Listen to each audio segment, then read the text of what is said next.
Did you check our photo today? Yeah, we're back at first place.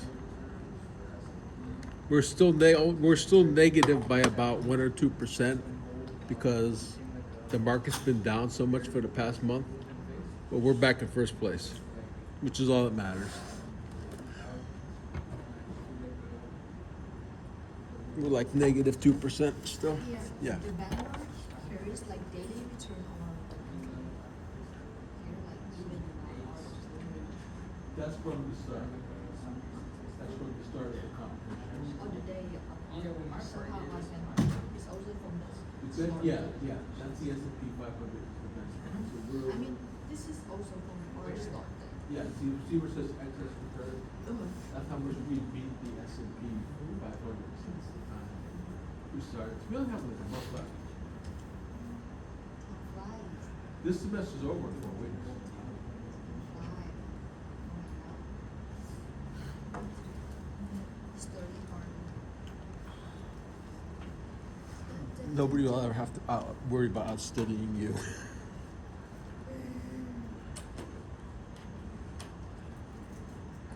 much.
This meeting is being transcribed and summarized.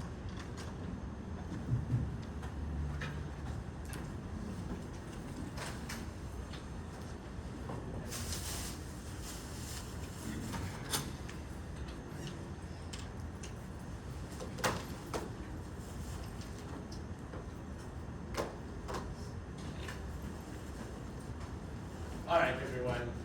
Good evening. Welcome back. First, are we all done with that assignment? So I didn't check. So that's what I'm asking. Are we all done with the assignment where we essentially come up with a range of weights for each component of the portfolio? Raise your hand if you're done with that. Perfect. Excellent. So We learned all about Hilbert spaces. Huh? We learned all about Hilbert spaces. So what we've learned so far is basically use the covariance structure, right, to manage the level of risk of an A portfolio. That's the whole idea, right? We can add one more layer on top of it. What is that? So we can use derivatives, right? You can use derivatives, and of course, we're going to talk about derivatives for hedging purpose, right? You know that you can use anything in finance for hedging purpose or speculative purpose, which we're not going to go do. Of course, you need to be aware of it, right? So, but that's the idea. Is let's talk about at least some basic derivatives, and by the end of that part of the process, we know about hedging. So we know about hedging individual positions within the portfolio, and we know about hedging the whole portfolio. And therefore we know about what's known as portfolio insurance. Right? And that's basically the final objective for it. So let me see if I can get rid of this here. Right. So before I start, I'm gonna try and gauge the speed with which we're gonna go with this particular deck of slides. This is an introductory deck, right? Who is very familiar with options? All right, so we need to learn, right? And those of you who are very familiar, you will bear with us. Some of us already took the third semester course from the summer.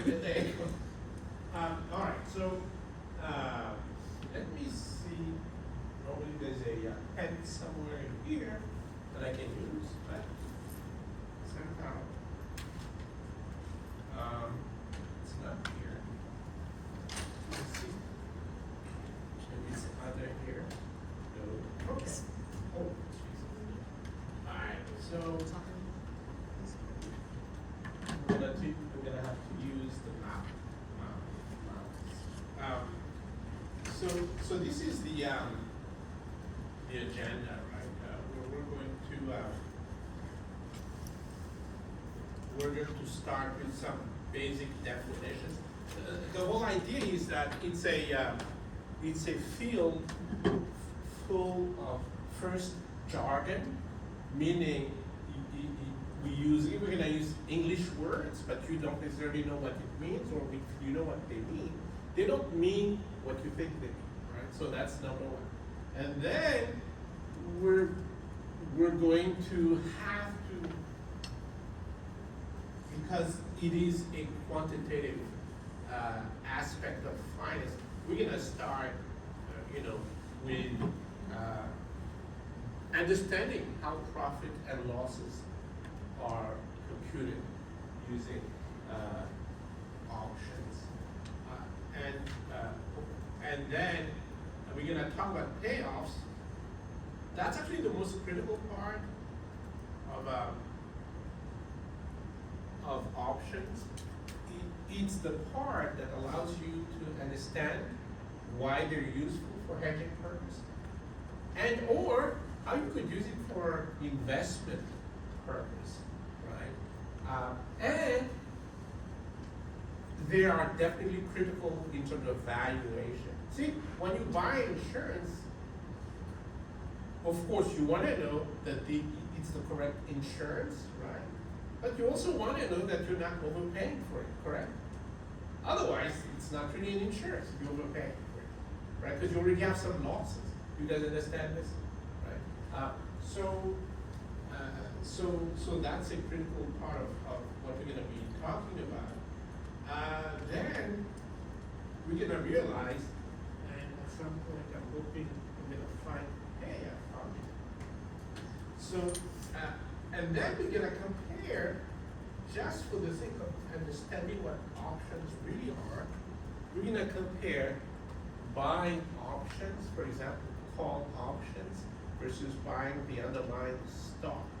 And really the lesson there is that an option that allows you to buy a stock is actually a leveraged position in the stock itself, right? So that's part of what we're going to be talking about. Then we're going to be talking about some magic, right here, right? So this magic, oh, no, please, no.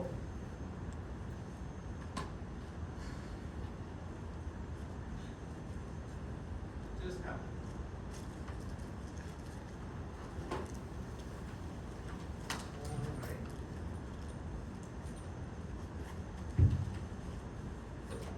It's the projector stuff because it's on the back screen still. Yeah, so.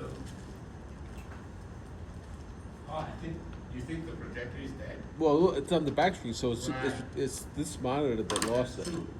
So actually actually it's not a problem from. No, it's not there. It's the computer to the front monitor problem. But it seems so it's turned off. It is on, it's off. Off, it's red, I guess it's off.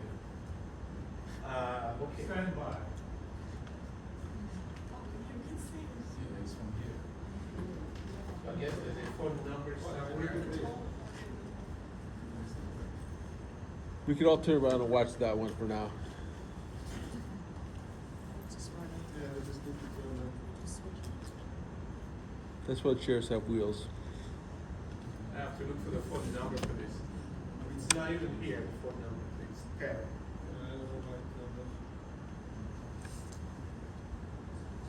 Try to push that. Turn back on, I don't know. I don't know. I step up, I don't reach it. Want me to find out where you keep on teaching? I'll find them a number for it. Oh, okay, Yeah, you keep on teaching and I'll call them up. right. But, no, but it's awkward because that. We can all see that. I'm 64 and I can still read that. I'll be 65 in a few months. Yeah, not Okay, let's just see. There was this weird. they don't care. They don't care. Stanford.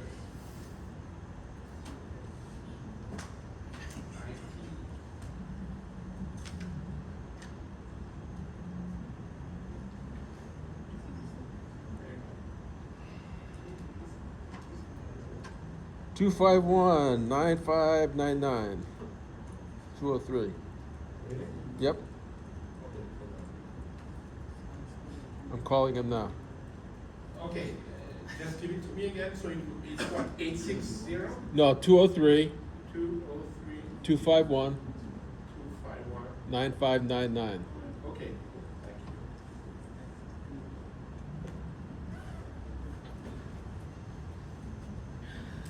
This is like 108, right? Yep.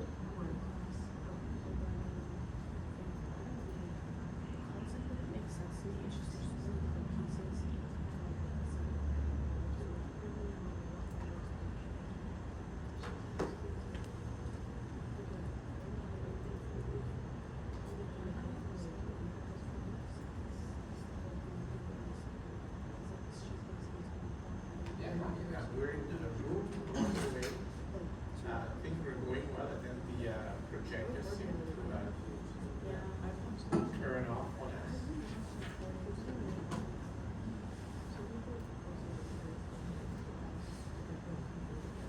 Yeah, it's not projecting now. It's not.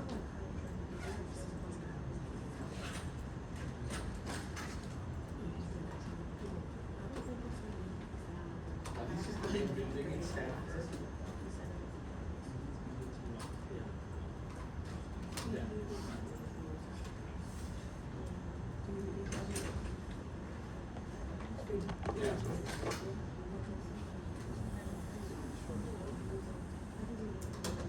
And why do you do that?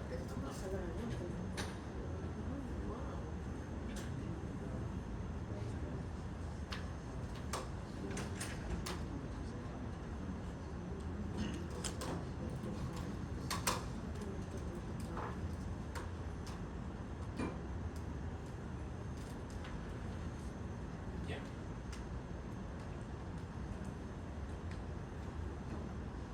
No, I was, oh yeah, I was gonna ask, as you asked for your Stanford colleague to come to the rescue, do you mind either texting or letting me know what the number exactly is?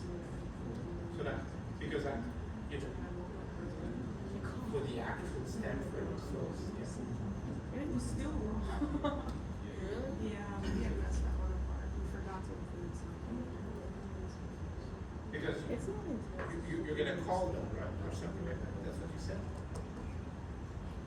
Okay. Alright. So if you could text me their numbers, because I actually don't have anything to write. Did you see my text this morning? Yeah, I did see it. I didn't respond to it. Yeah. Yes. I would, do you think there's like people in the building that don't require working permits?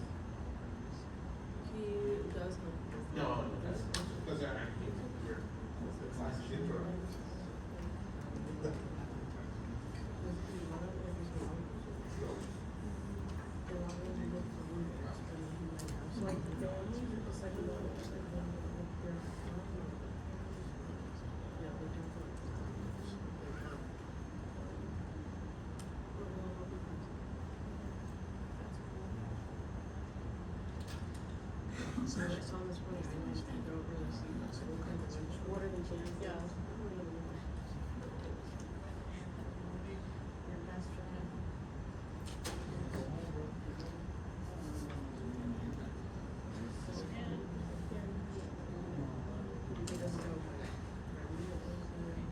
She's moving into one. He doesn't know that she took the other one.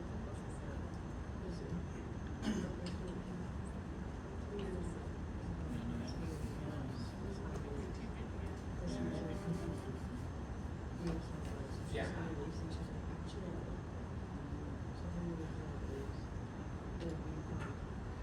Okay.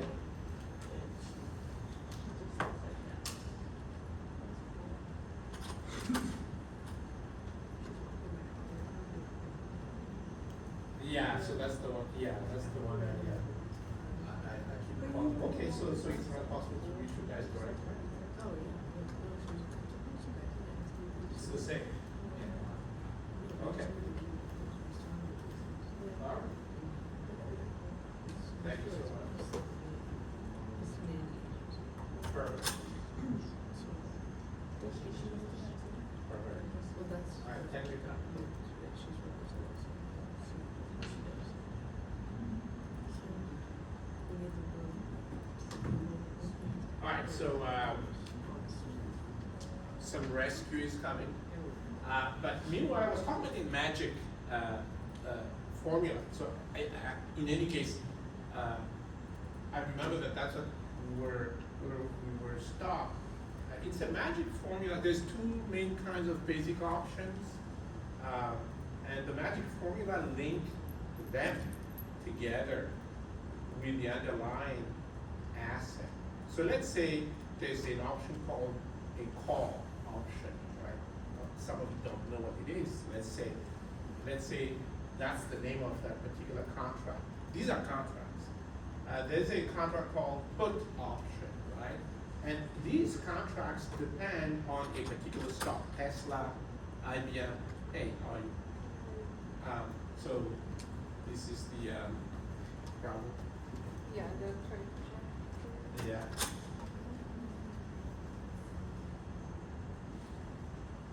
And the bottom line is that because there's a relationship between these three things, the call, put, and the actual stock, it's actually possible to come up, hey, that worked. What do you do? So just in case it The projector, it was on the off button, so you just switch it, make sure it's on. but it, so it just turned off by itself, like, because it was on. Yeah, so either something touched it or Yeah. something like that just happened. Okay. But if that ever, it's just Great. check that Well, out. I'm glad it was a simple thing. Thank you so much. Yeah, of course. Thank you. Yeah, so I was saying put, call, and the stock. So there's a put option on Tesla, there's a call option on Tesla, and then you talk about the Tesla stock. And this is a magic formula in the following sense. Let's say, well, basically there's three variables with one equation. That's the mathematical story here. So let's say you want to buy a put option, like you guys want to buy put options for your portfolio, but somehow no one wants to sell to you, or if they want to sell it, it's overpriced, because you're gonna, part of what you're gonna be doing is check if something is overpriced or not, right, when you buy it. So it's overpriced. Well, you know what? You can make it up. You can create a put option synthetically, just using this formula, this relationship. I'm not gonna go too far into it. I'm just talking about the agenda. Then we're gonna end this particular deck by talking about the fact that options are actually everywhere. In particular, the simple options that we're gonna be talking about, right? They're everywhere. They are part of packages usually, and we'll talk about this package, right? All right, so let's start with some definitions, right? So options are examples of what's known as derivative instrument, or derivatives for short, right? And what I imply by that is, yes, there's many more derivatives than the basic two kinds that we're gonna be talking about. But we only need those two kinds as far as we're concerned, as far as risk management for, you know, in equity markets are concerned. The other kinds are usually variations, right? And usually they fulfill some other purpose other than managing risk, right? We will, if we have time, we'll talk about some of them. So there's plenty of derivatives other than the ones we're going to be talking about. So options are an example of what's known as derivatives. What is that? So these are contracts, right? They're contracts whose, and I want to be very specific. I'm saying whose value depends on the price of other securities. And to be very specific, let's say the payoff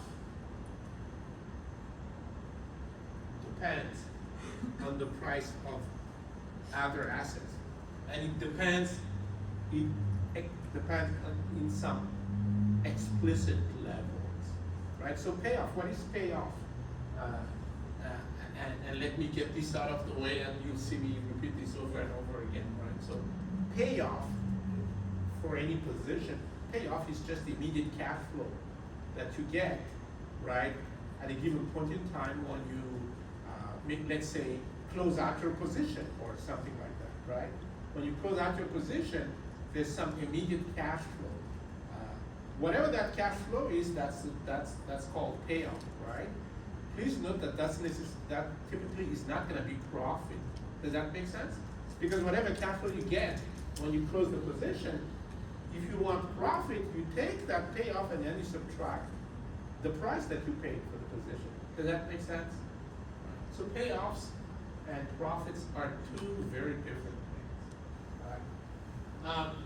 All right, so that's what derivatives are. See, this definition is correct the way it's written, but then some of you would have said, wait, but for example, stock price for Tesla, doesn't that depend also on I don't know, the price of Teslas, you know, Tesla cars or something? And I can't really deny that, because that's true in some ways, right? So it sounds like then, you know, Tesla stock is a derivative contract. Well, no, right?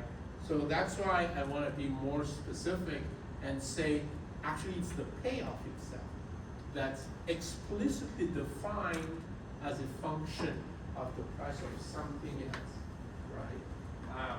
And I keep talking about Tesla. So for example, here's a derivative, right? When the derivative dies on the final day of the life of that derivative, if you get Tesla, so whatever that price is, but then you pay, how much is Tesla today?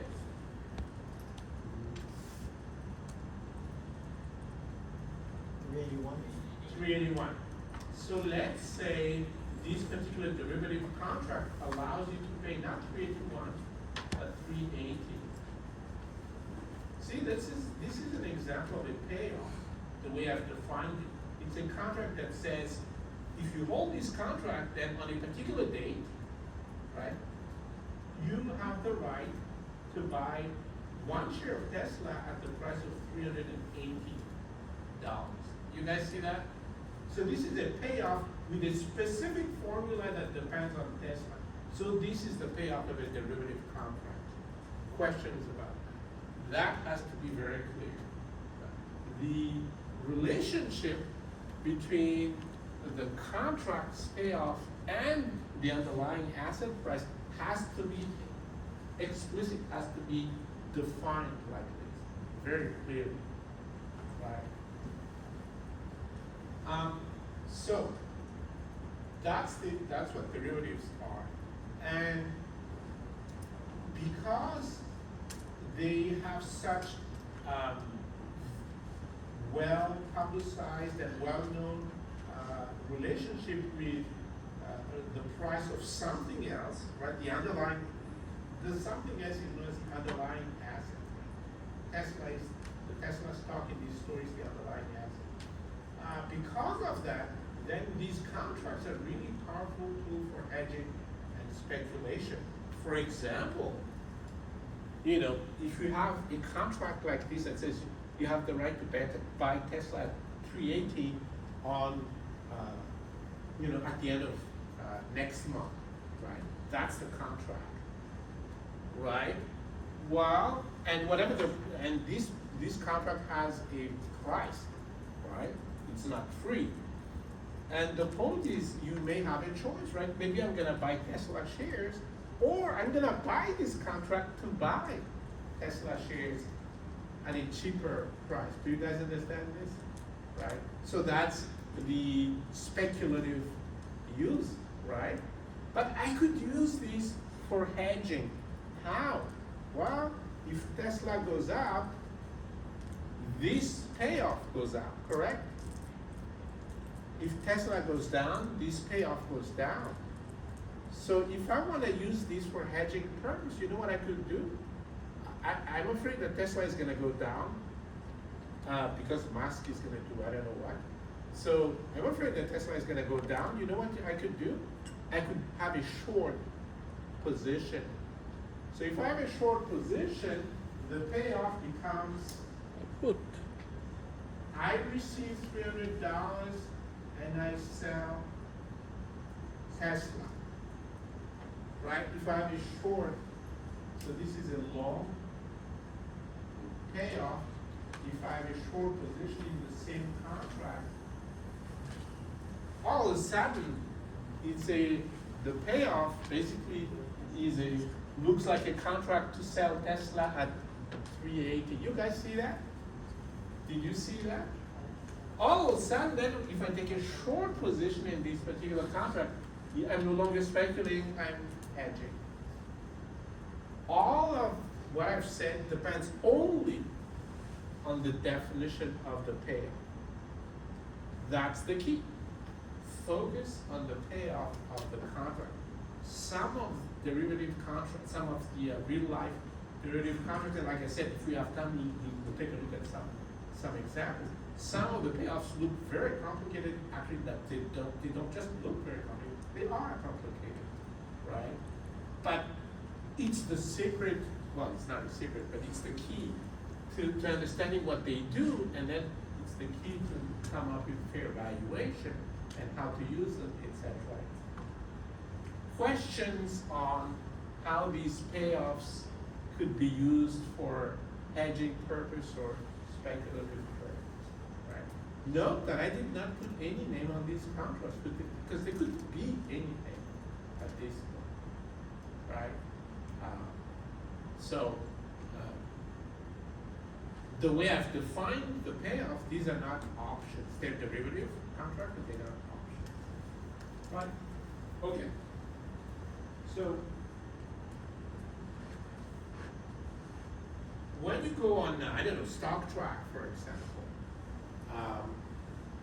you will have access to what's known as the option chain for each one of the stock that's available.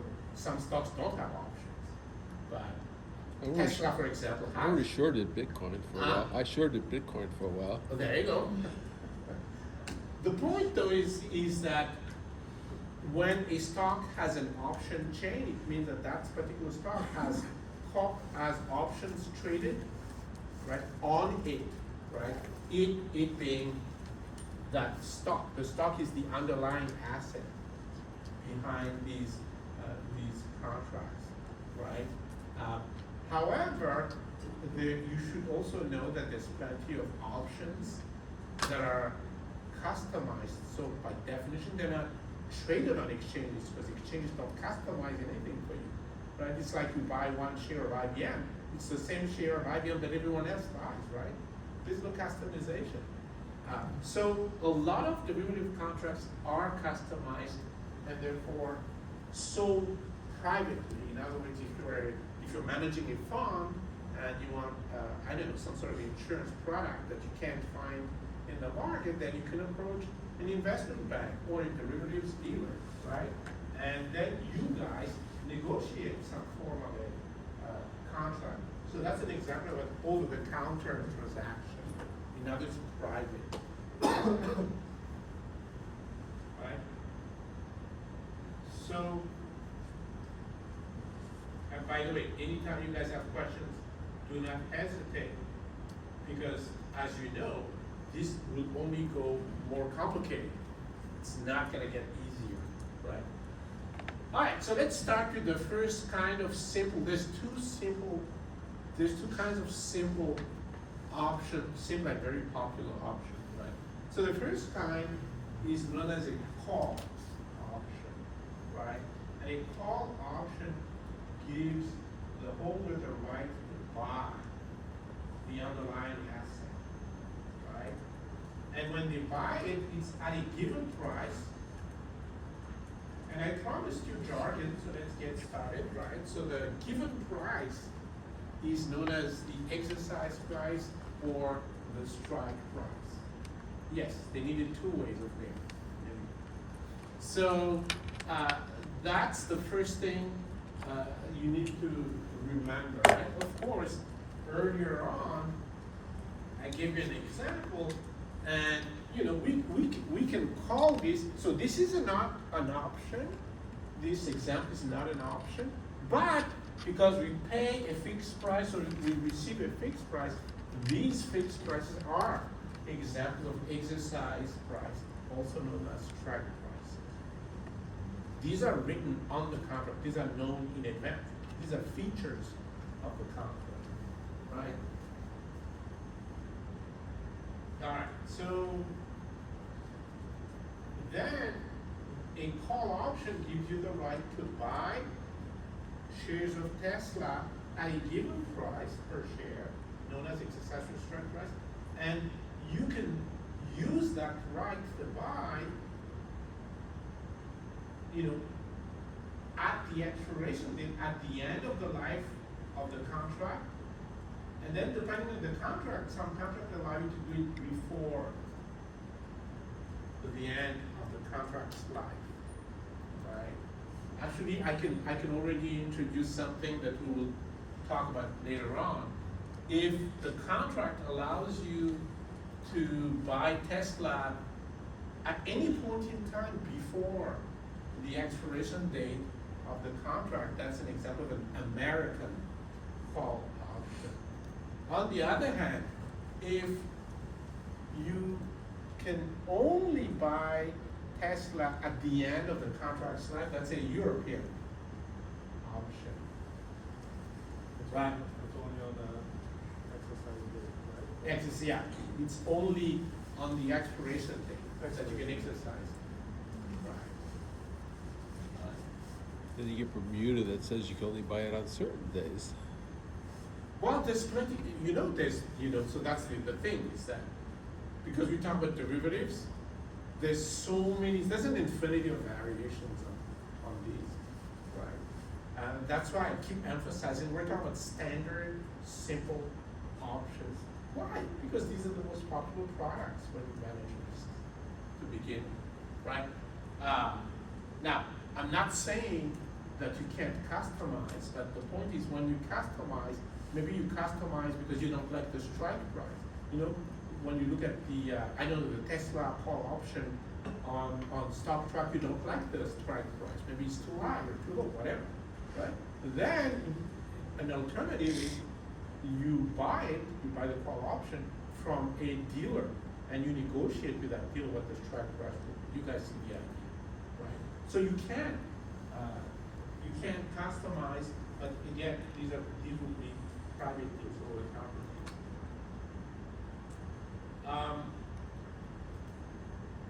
So when you decide to exercise the option, it better be true. Remember, you're not forced to exercise the option. That's why it's called an option. When you decide to exercise the option, it better be true that the price of Tesla is actually above the strike price you have to pay. Does that make sense? Yes. Right. Oh, I promised jargon. Let's start introducing them. So you would say that the option is in the money, right? Because you make a positive payoff, right? This is not profit, this is payoff, right? This is the cash flow. You get Tesla, but you lose the strike price. So the cash flow basically is that difference, right? Yeah. But that's kind of makes sense, but for any other reason, like, let's see, stock purposes or any other, you have the right to exercise at any price, right? Doesn't need to be a You mean market price. at any time? Yeah, anytime. Like even if a market price is less than a strike price, you have the right to exercise an American option, right? So, It okay. doesn't- some, yeah. So, hold on. So, technically speaking, so what Peter is saying is, it's still true that even if the price for Tesla is below the strike price, I still have the right to exercise the option. And the answer is yes. If you want to get But fired, why? if you want to get fired from your Yeah, job, that's right. Right? You guys understand it, right? If the objective is you really have to have Tesla, right? Let's say Tesla is, you guys say 381, and the strike price is 300, right? Why would you want to exercise? Oh, okay, 300, that's good, right? You want to exercise, right? But what if the strike price is, I don't know, 400, right? What if the strike price is 400 and Tesla is only 380? Why do you want to pay 400 to get the Tesla stock? Why don't you pay the 380? You guys understand, right? So yes, technically, Peter, you're right. You have the right to do whatever you want because it's your money. But it doesn't make sense, right? That's the idea. It doesn't make sense, right? Maybe I should have chosen even a better example. So, maybe Tesla tomorrow is going to be 300.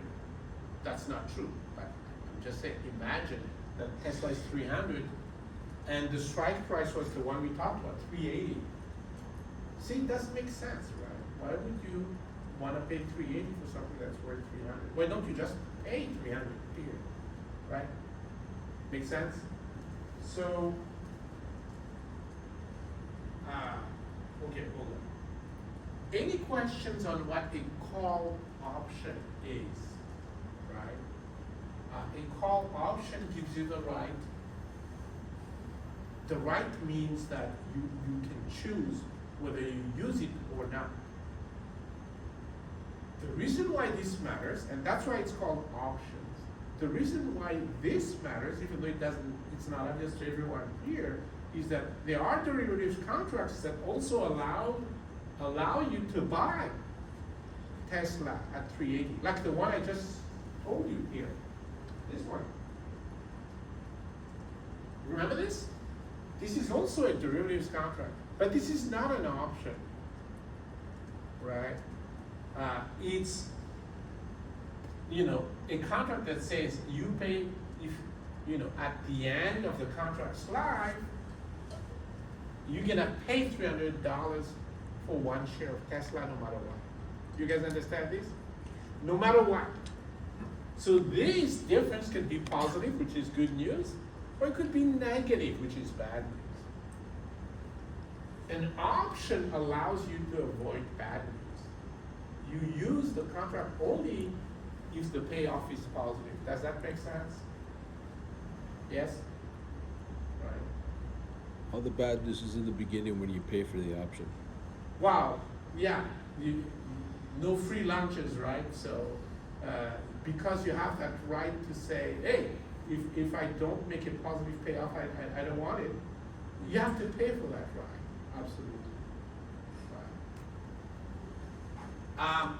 And I know all of this comes fast, but since you're very, you're in that phase where you're eager to learn the stuff, let me take advantage, right? This derivative contract is actually known as a futures contract. But we'll talk about that in much more details at some point. Not today. But that's actually what this is. right now, all that I want you to do is remember what the derivative contract looks like. The payoff, it has some sort of formula where there's some sort of a price of some underlying asset, right? And a call option is a very specific example of that, because a call option is a right, meaning if the strike price is 380, and you, let's say it's one of these options where you can do it at any point in time before the expiration date. So if the strike price is 380, you could do it today, and you have a payoff of $1, right? Obviously, the problem is maybe you could make more money. You guys see that?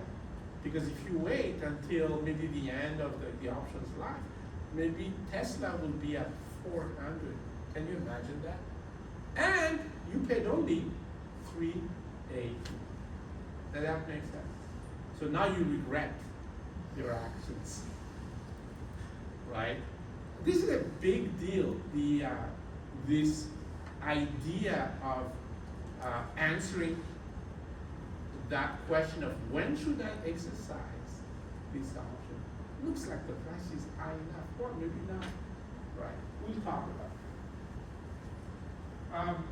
So the second, so there's only two of them. The second very popular and simple kind of option is what's known as a put option. So a call option gives you the right to buy the share of Tesla. A put option gives you the right to sell Tesla, right? But it's the same story. You sell it at 380, and either the contract allows you to do it only at the end of its life, or another version of the contract allows you to do it at any point in time before the end of its life, right? And just like what we talked about with call options, if you decide to exercise a put option, which is the right to sell at the strike price, right? It better be true that that price that you're selling at is above the actual price of Tesla, right? Otherwise, why would you exercise the option? Does that make sense? Right? Questions? Not sure, so these are all long positions. And Yeah, you- so, yeah. Then you buy, and you don't We have were to just buy. buying right now, we're just buying. Okay. No, nothing, no selling No, tonight. because I would have an interesting question. So Yes. if you sell, like, what guarantees actually if the option that you sold with the money and you will be exercised? Because maybe there's a chance you won't be exercised in real life. But what's your position? You bought the option? No, You sold? I wrote, so I sold. You the sold an option. option? And I think not, for many reasons, can be actually an option won't be exercised. The buyer just, let's see the money, but it doesn't check, it's not automatically exercised on the expiration date. So typically what drives that actually, you will lose money, Right, but you're not. right. So essentially, if I generalize what Peter just said, is what happens if you do what you're not supposed to, or if you don't do what you're supposed to. That's actually more the sense of what he's saying. So like there's a situation, is the example, and you said, oh, you would gain just more money, but you are waiting. So perhaps you don't exercise the option. So, and maybe the market will turn against you. You lose that opportunity. So the person who bought the option could lose money, but the buyer didn't exercise, so it won't lose the money because the written option won't be exercised. Yeah. And even if someone exercises, maybe not everybody, how is it selected? Who will be exercised? Yeah. So the first thing we have to make sure we understand is, remember, there's two settings, right? There's the setting where you deal with an exchange, and there's the setting where you deal, because it's a private contract, you deal with a dealer, for example, right? Right. So let's say you sold, what did you sell exactly? Put It's option an or opposite call of this one, whoever is selling the put option. Selling a put option. Yeah. Right? Yeah. Selling a put option, let's say you guys are selling me a put option, and why should I buy a put option? Let me actually start using some actual examples of how to use this stuff, right? So you're selling me some put option. So let's examine why I would buy it, and then we're gonna examine why you would sell it, right? But for example, put option is the right to sell Tesla. You know, I might be holding a lot of Tesla shares, and I'm worried about Elon Musk, right? And so I want insurance, because when Elon says something's wrong, sometimes people are very upset, and then I become poor. That is not fair. So I approach you guys, you the dealers, and I'm saying, hey, can you sell me some insurance? That's what put options are. Literally, it's insurance policy. Because when Elon then does the unthinkable, the price of Tesla actually drops, I'm still fine. I could still sell Tesla at 380, even though the actual price is 10. Right? You guys see that, right? So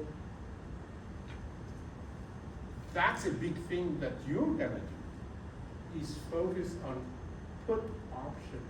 There could be put options on the individual stocks in your, or individual positions in your portfolio, and or, because it could be combined, with a put option on the overall portfolio, right? Something like that. Anyway, that's my reason. There's a protective put. Right, that's known as protective put. And we're gonna make that official at some point, right? But, and then what was the story? So practically same as the insurance, maybe if Yeah. there is an accident, not everybody is claiming the insurance. So but yeah, if the market turns against you, you get a person like Tesla drops, bought the insurance but didn't exercise Yeah. actually the option. Yeah. So or exercise. So practically meaning not everybody will exercise as many contracts are. So who is selected, who will be exercised? Because who is not exercising the situation, that's a lucky person who exercises. So, okay, so let's say, so in this story then, I'm transposing what you said with our scenario, right? So I'm the Tesla investor, and I bought put options from you guys as insurance, and basically Peter says, I fell asleep. Elon did the unthinkable. Tesla stock price is $10. I have the right to sell it at 380, and I didn't do it. You lose money, that's all it is. Thank you, Cliff, for that. Simple enough. See, it's a typical story Your pink slip of is the in the world, mail. right? You lose money, then you lose money. You're not attentive. But my question is actually who is selected, who will be exercised, who not? Because not. Who's selecting what you mean by that? I mean, okay, that drops like 300, the Tesla stock. Yeah. Nobody will not everybody will exercise those options. So some of them who bought those options will be exercised, some of them won't. So it's, hold I on. think it's not a one-to-one there. Let me make sure you understand it, right? You guys sold the insurance policy, you sold the put option, right? What's in it for you? The only thing that's in it for you is the money that I pay, Yeah, the premium. the premium, right? Literally, it's called premium because it's insurance premium, right? So when we talk about option price, we really talk, the official jargon is option premium, right? And that's the key, is for you, you don't care. All right, let me rephrase it. You should not care. I'm touched that you care, but you should not care. You got your money and you forgot, if I forgot, right, to use my insurance policy. If you forget by 1 second, I'm not gonna pay you. Well, I like that because essentially, maybe the expiration date was today, right? And then tomorrow I'm telling Cliff, and I'm harassing him now.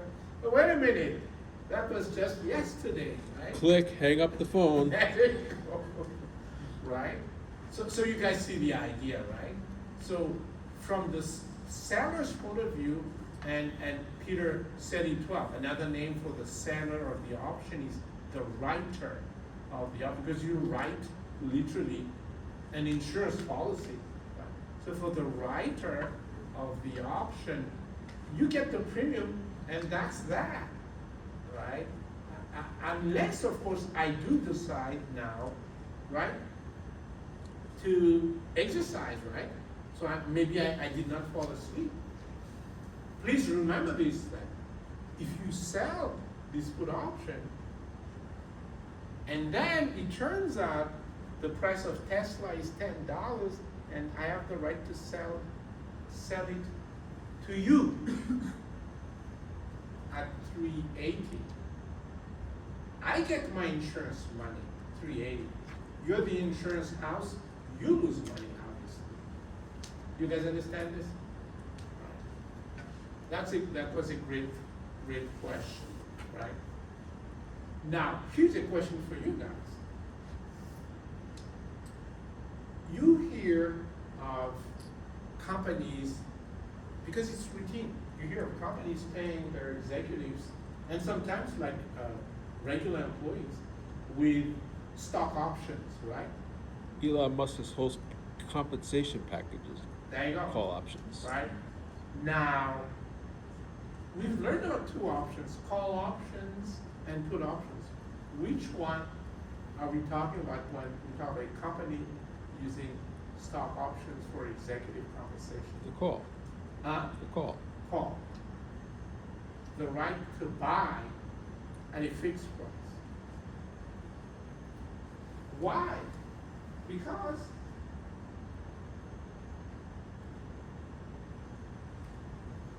you buy at a fixed price and you make, essentially the intuition is you make money as long as the stock price, the actual stock price keeps going up. Does that make sense? Right. So that's the general idea. Right. You do not want to pay your executives with put options, right? Because put options make money when the stock price goes down, right? And that's why put options are good insurance policies. Because you need insurance policies that make money when bad things happen, correct? And that's the whole idea. So,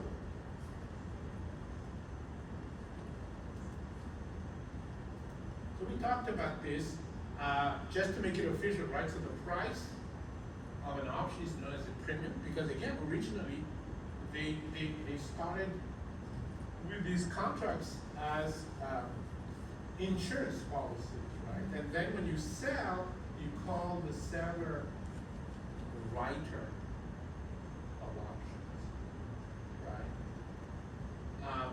And what I just mentioned, when you guys lost money, is this here, right?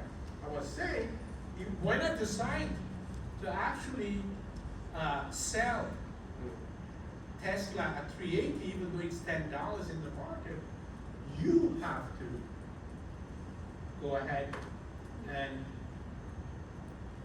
take delivery. Pay me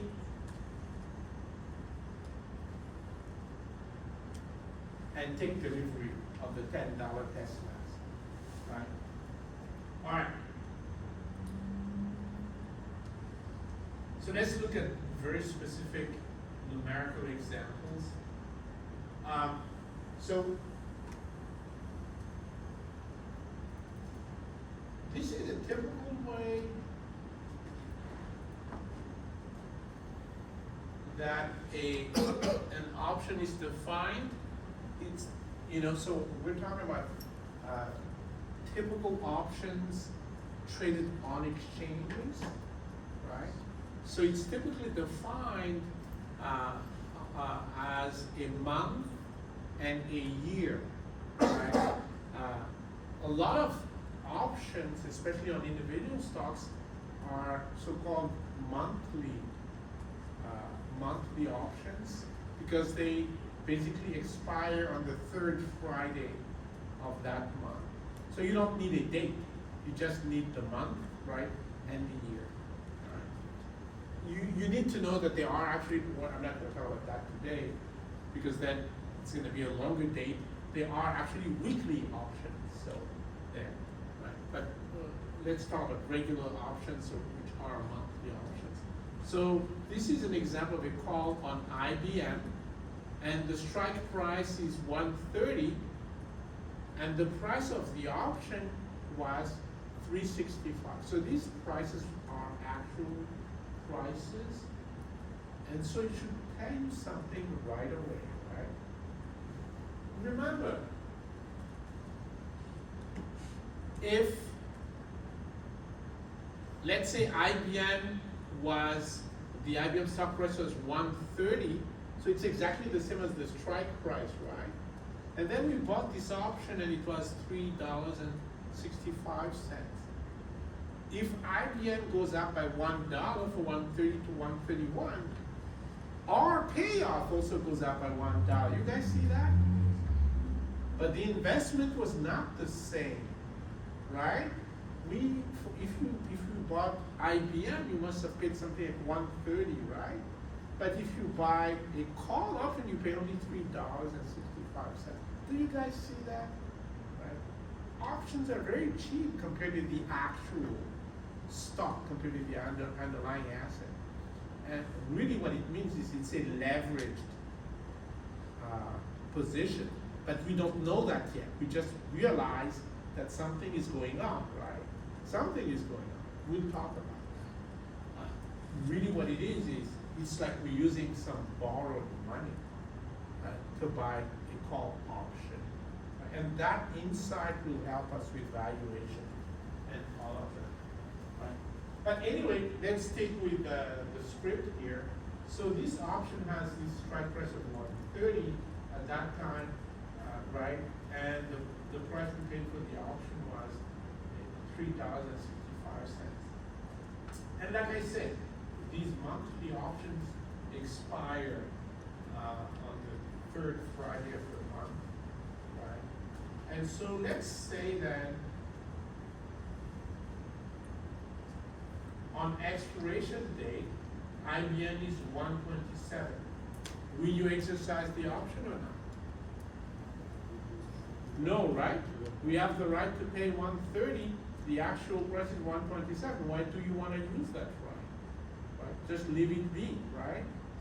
But what that also means is that your payoff is 0. Correct?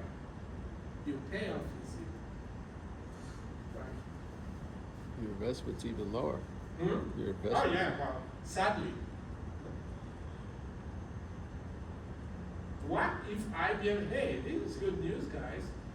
What if instead IBM sells for 132? This is at the expiration date, meaning you only have 1 second left to make your decision. Are you gonna sell or not? Sorry, are you gonna exercise or not? Yes. Yes. You have to, But you still lose money. Yeah, kind of expiration, you have no more option. that's right. There's no more I mean, time left. If it would be more, then maybe you would consider not to. Some of you might be thinking, wait a minute, we paid, let me use the wrong logic, right? So I have to say logic between quotes, right? So let me use the wrong logic and see if I can convince some of you, right? What's wrong with what I'm saying if I say the following? I paid $3 and I forget 65 cents, right? And if I exercise it, I get only $2. I'm not gonna exercise because I'm losing money. What's wrong with what I'm saying? You have a choice of losing 165 or losing 365. There you go. There you go. Right? If I don't exercise it, then I don't get the extra $2 that make up for some of my loss.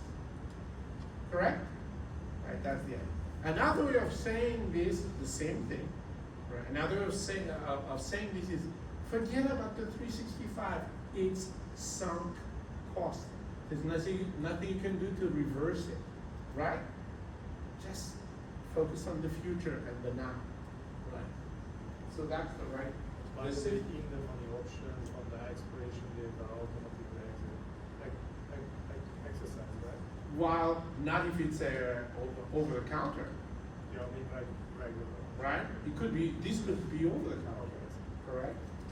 So, and now,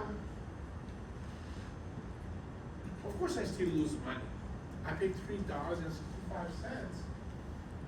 and I got only $2 payoff, right? But please note again, the idea, right, that basically profit is revenue minus cost, and revenue is the payoff. That's the payoff. Right?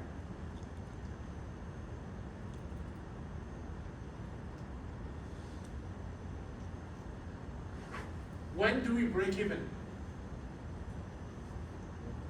We break even only if the actual, the payoff, right, turns out to be $3.65. So 133.65. That's right, right? In other words, well, remember what that payoff is, right? Payoff is whatever the actual price of IBM minus 130. Instead of that being $2, we want it to be $3.65. That's it. The IBM stock price should be 133.65.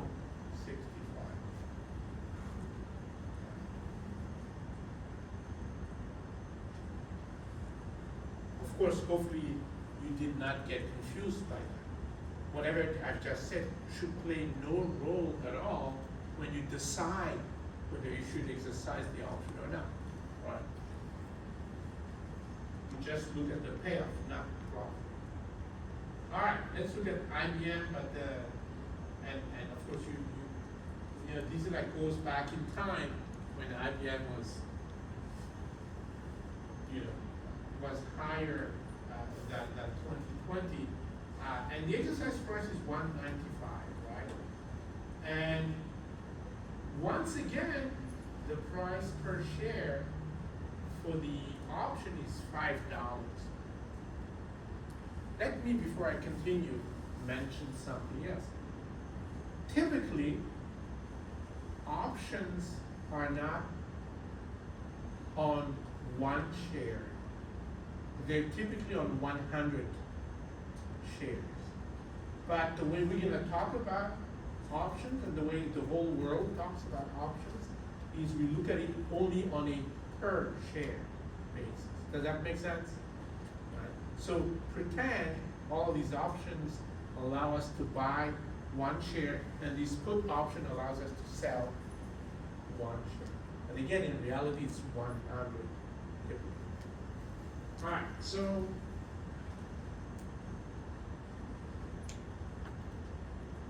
if IBM is above 195, are we gonna exercise the put option or not? No.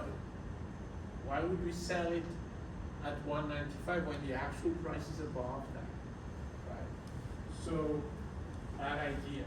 However, what about this good news? So, right, this is an illustration that the only bad news in finding financial markets is when prices don't change.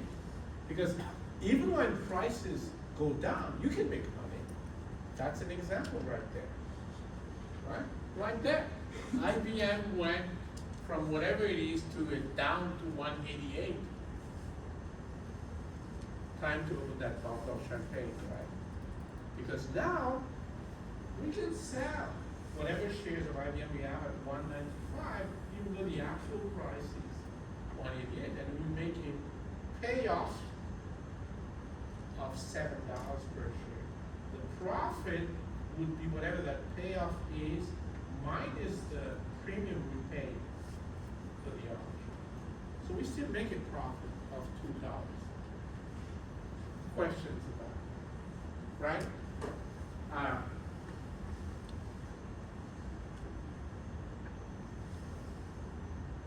that's what's interesting. This is what's interesting. Have you guys noticed that the premium are always very small compared to the strike prices? Because the strike prices are very close to the stock price itself, right? But we pay so little for the options. Why? Because once again, these are actually leveraged positions implicitly. We'll talk about that when the time comes. Take a look at that period, right? Right? You invested $5 and you made a profit of $2 over less than a month. Right? I do not want to give you folks bad ideas. It's really a bad idea to speculate using options. Let's make sure we all understand why. Right? So for example, if you go back to the call example, right? If you go back to the call, this one, right? You know, it just happened that we were not lucky here. We cannot make money with the call option, right? But maybe, you know, we could have made money if IBM was, you know, I don't know, 150 or something, right? Something like that. Then we would have made money with this call option. But remember, how much did you pay for this option? $3.65. Right? And it could have been that IBM, you know, when you bought the option, maybe IBM also was selling at 130, same as the strike price, right? By the way, if that's the case, like IBM is 130 and the strike price is 130, you would say that the option is on the money, not in the money, right?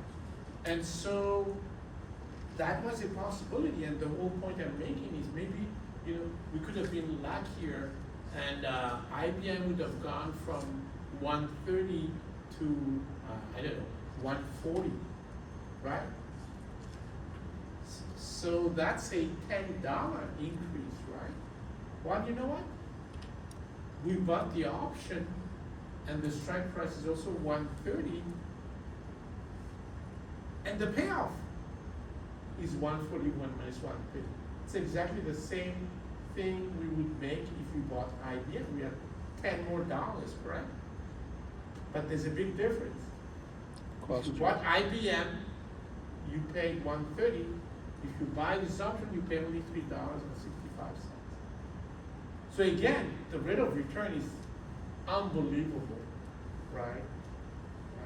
You pay so little money, but you make exactly the same extra money as if you bought the whole share yourself. So it's very tempting to invest, let's use that word, invest in options, because you make so much return, right? But you have to remember the following. What happens to the option if IBM goes below 130? It's worthless. Zero. On the other hand, if I bought IBM, I still have 130. You guys see that? That's a big difference. So options by themselves are extremely, extremely risky, right? And I'll give you more details, but I think it's best to start thinking about these things conceptually, right? Okay. So I was promising jargon. So like I said, when the payoff is positive, you would say the option is in the money.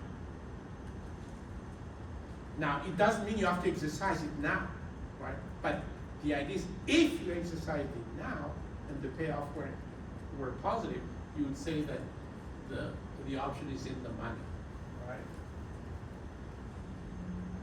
On the other hand, if right now you not want to exercise it because the payoff would be negative, then you would say that the option is out of the money. Right? It's best to think of the concepts instead of dwelling on, oh, exercise price is above or below the asset price. Well, no. You know, you figure it out. The point is that think about the payoff, right? If I used it right now, what cash flow would I get? What net cash flow would I get? Right? Okay. And like I said, let me ask you guys a question. It's a technical question. Give me the exact probability that any option in the world would be at the money.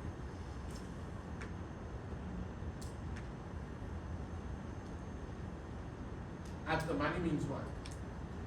The stock price is exactly the same as the exercise price. It's gotta be pretty low. Just a hint. These are real numbers now.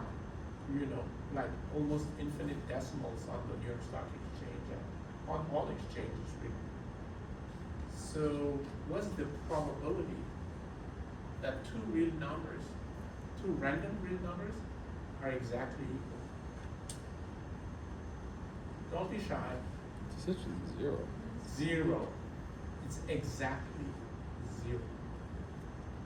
They're real numbers, that's all you need to know. They're real numbers and they're random numbers.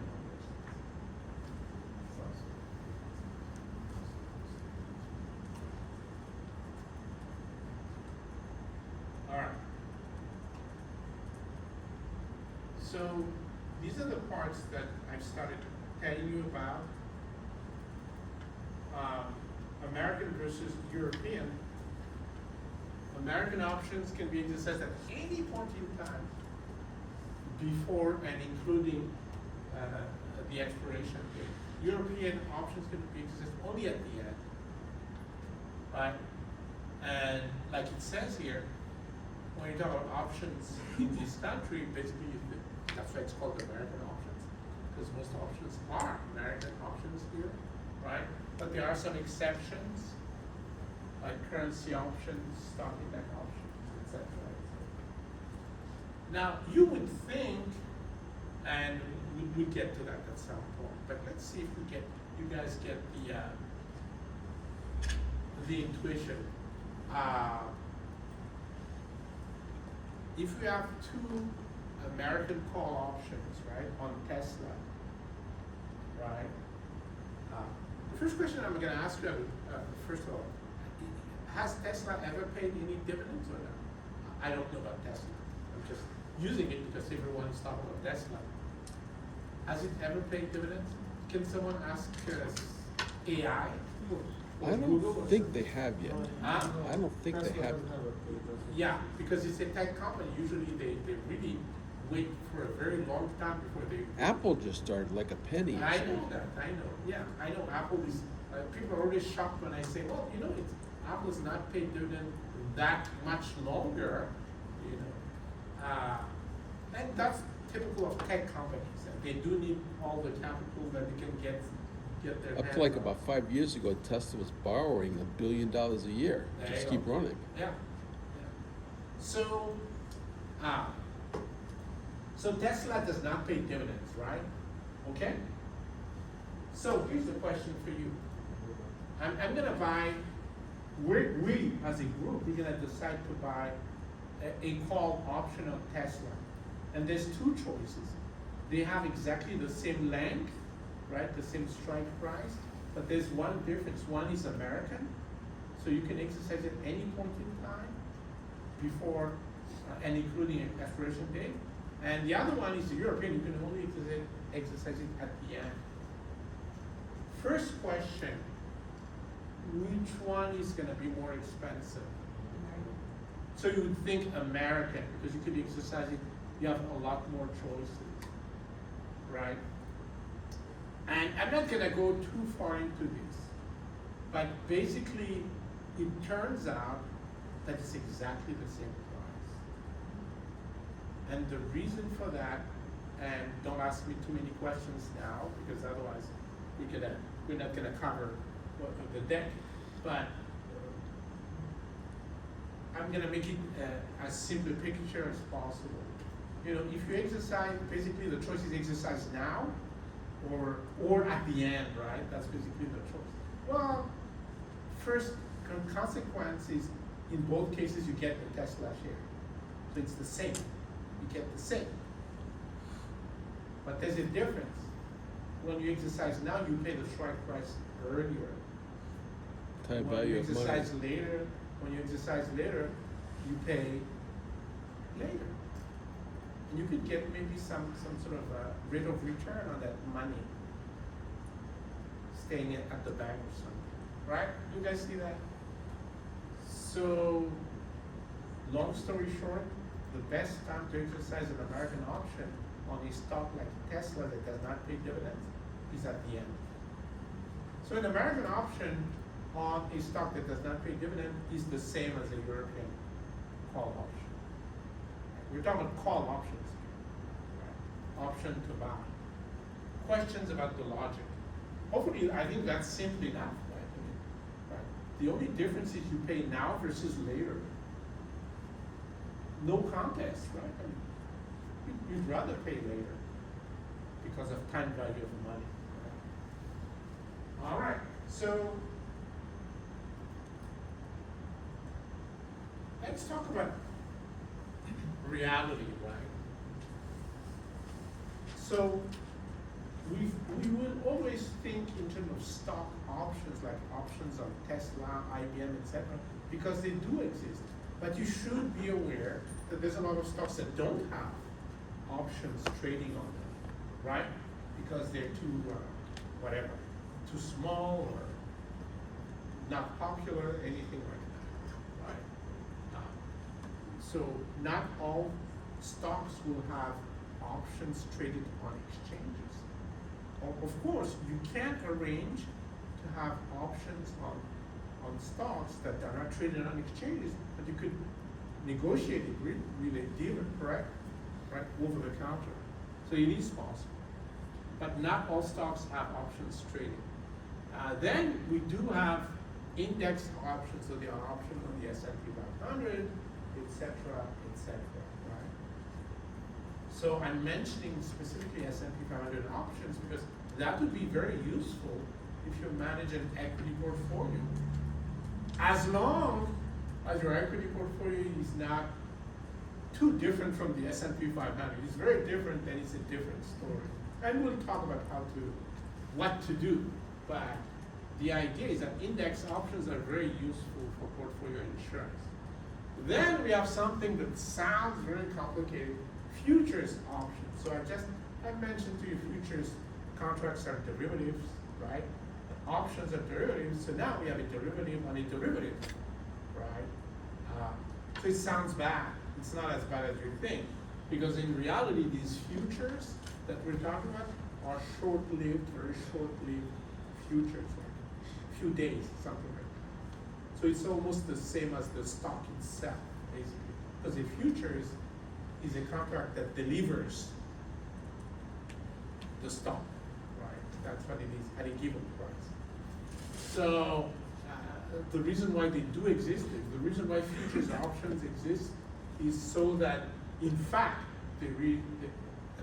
so these are trading on exchanges, and exchanges really hate it when there has to be delivery, right? Because that complicates things. So that's why exchanges love futures options, because there's no delivery. You just get cash settlement. Then, of course, there's currency options, very useful for companies that do international business, for example, right?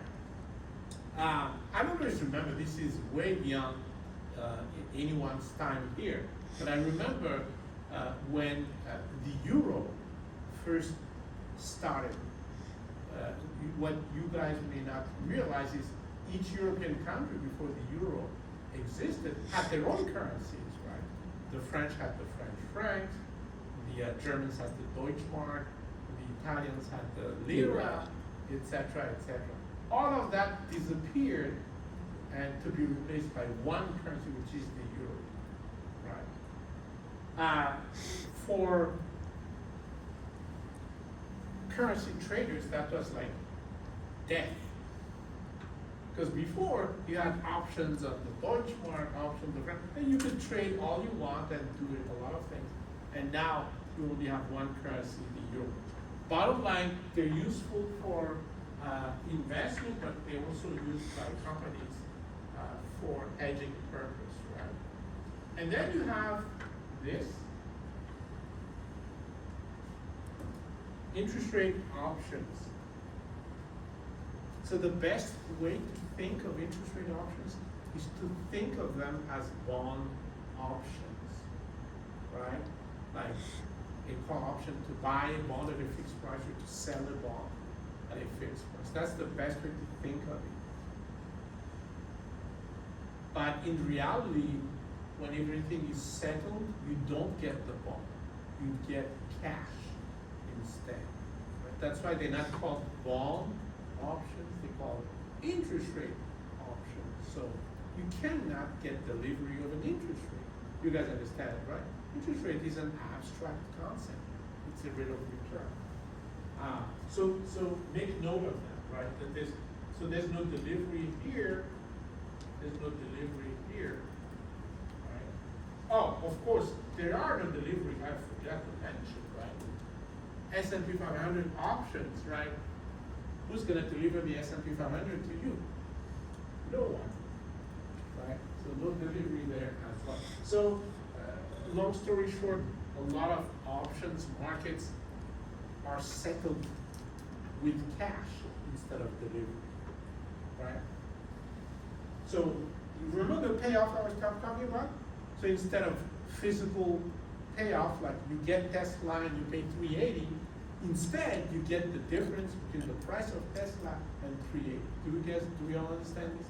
That's the cash settlement, right? Okay.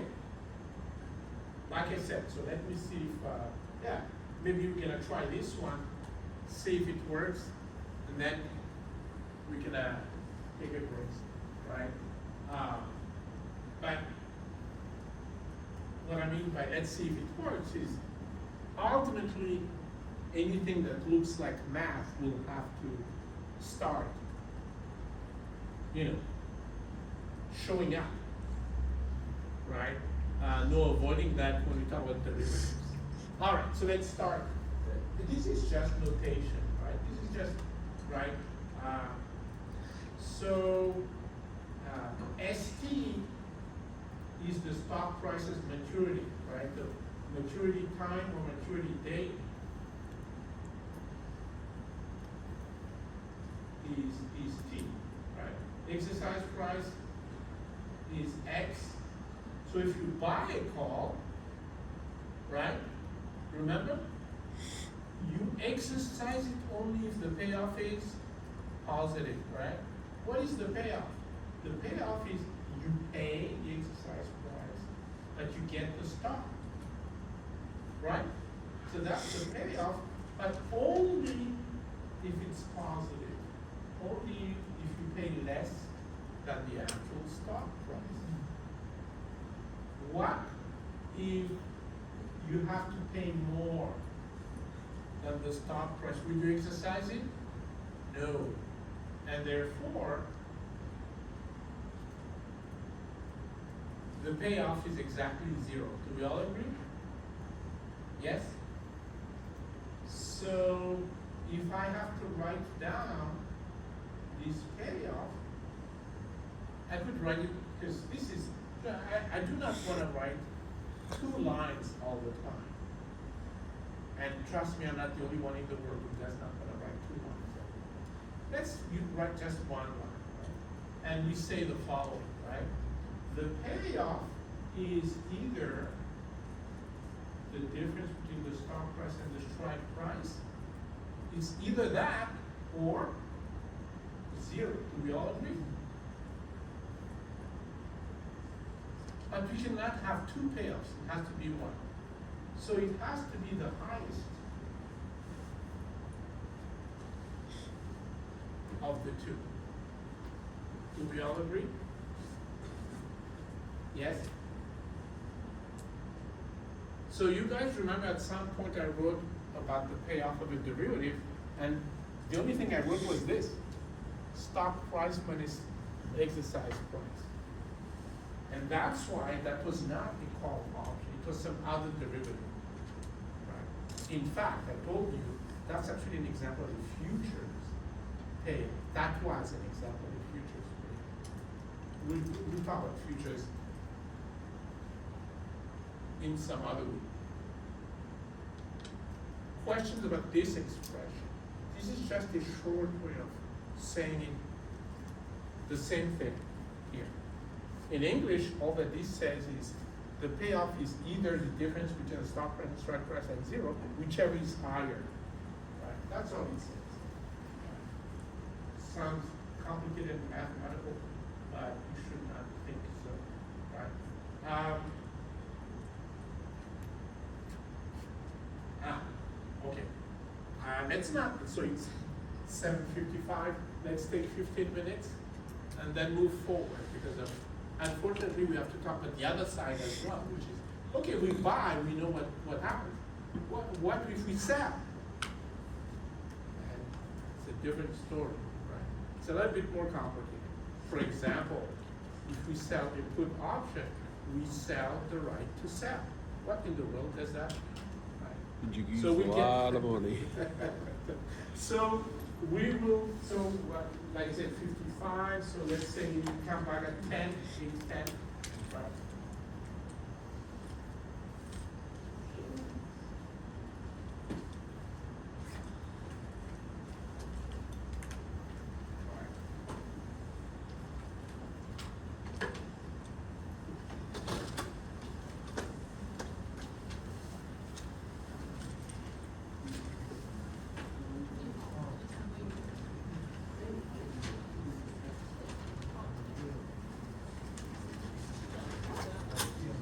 Still tired, huh?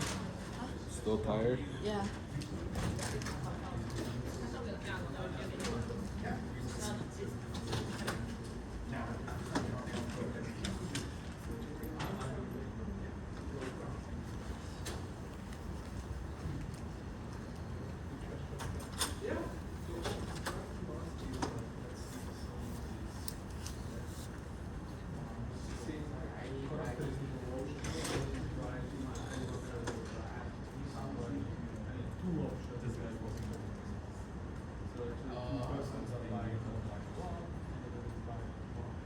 One option is this, because let's be as specific as possible.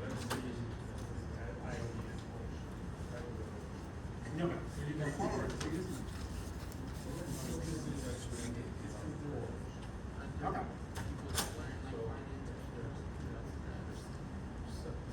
Sell. Yeah.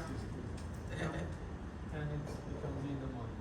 So if there's two, or or actually maybe other way around. Yeah, anyway, doesn't matter. So practically, I mean, there is a situation, or this exercise. It's also interesting that what maybe travel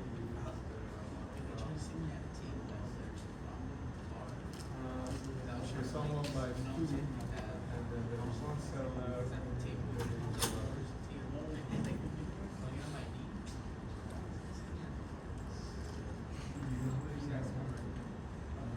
So anyhow, the triangle was is like this. It's practically so there is a situation. Some of them is exercise, and some of them is not exercise. And when one is exercise, which one do you exercise or not? Somebody is exercise. So where is the guess what now? So Which one? Exactly. where? No, it's very early though. I don't really know. But now with the VS Code. Maybe it's a hypothetical.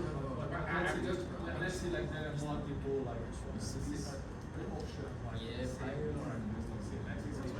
same strike price. There are three options for four options.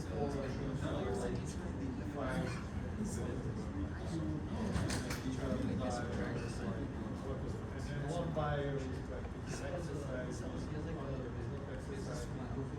So for some maybe just two, like two, and they are buyer, it's like one is exercising, one is not exercising. So how would it be set up? No. The owner of the option is in the driver's seat, that's it. Yeah, like that's it. So it's not the one. So someone buys an option. It's not assigned. It's one part of the seller, right? It's not the one. It's not someone who advertised. Again, it depends, so if it's over the counter, so you want, Yeah, it's not one, but it's not over the counter. then the exchange, you're dealing with the exchange, that's all. Okay, but I understand from that. Exactly. So I thought buyer exit. I get it. I mean, whatever the but then there is a seller. So not necessarily all the seller. How the exchange is signed, which one of those days? Because some of them is not. The first thing is that No, it goes. most, if not all options on exchanges are cash settlement. So that makes it easy, there's no delivery. Understand, but you're not talking about expiration. And it's an app. Expiration is of course. No. It's different. So there's cash settlement, let's say it's an American option, so there's cash settlement as soon as it's signed. Makes it, that's it. I understand, but it's what I'm saying, like, let's see, I wrote a contract, To the retail? and let's see, Uh, so the same, that like, don't I don't know, 100 people wrote the same contract, same number of people who wrote them. But not necessarily all of them are read, let's see, 90, and then 10 of them wrote. So how will the actually select who are the 10? How you feel, Actually, feel about, I think, buys, So if, when there's something on the exchange is in the middle of the yeah. transaction. You so know, we gotta download SMP. there's no like this sort of, iCat. this is with the exchange and this is with the exchange. I understand, so the exchange eventually have to figure it out. So of course the buyer side and we get the money, whatever the position or whatever from the exchange. But the exchange, and then the other part, so it decides who is going to be selling. So let's say, for example, this guy, Are you sure? I wrote a put option and so I sold the right to sell to me. So the only thing I can understand from what you're saying is what happens if I decide not to buy? Yeah, well, like let's say it's people and let's say gets implemented by someone, so people decide to do waiting, maybe there's a better price and not exercises, eventually maybe they will go away because if all of the money, and then some of them get exercise from this pool, some of them not, so not everyone. And then all But there is no pool. That's what you need to understand.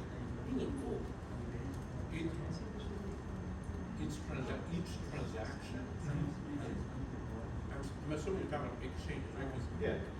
Yeah, private- OTC is private one, OTC. it's actually, yeah, it's assigned to one seller, so it goes with the other party. You don't know, because So the first exchange thing- is in the middle. Yeah, so the first thing we need to, let's just talk about the most routine case. It's all cash. So, for example, I'm writing a put option. Are you working right now? What does that mean? So I'm selling a put option. So first thing is my margin account is credited with the premium if I have money in my brokerage. That's number one. And then, No, I send next month. Maybe.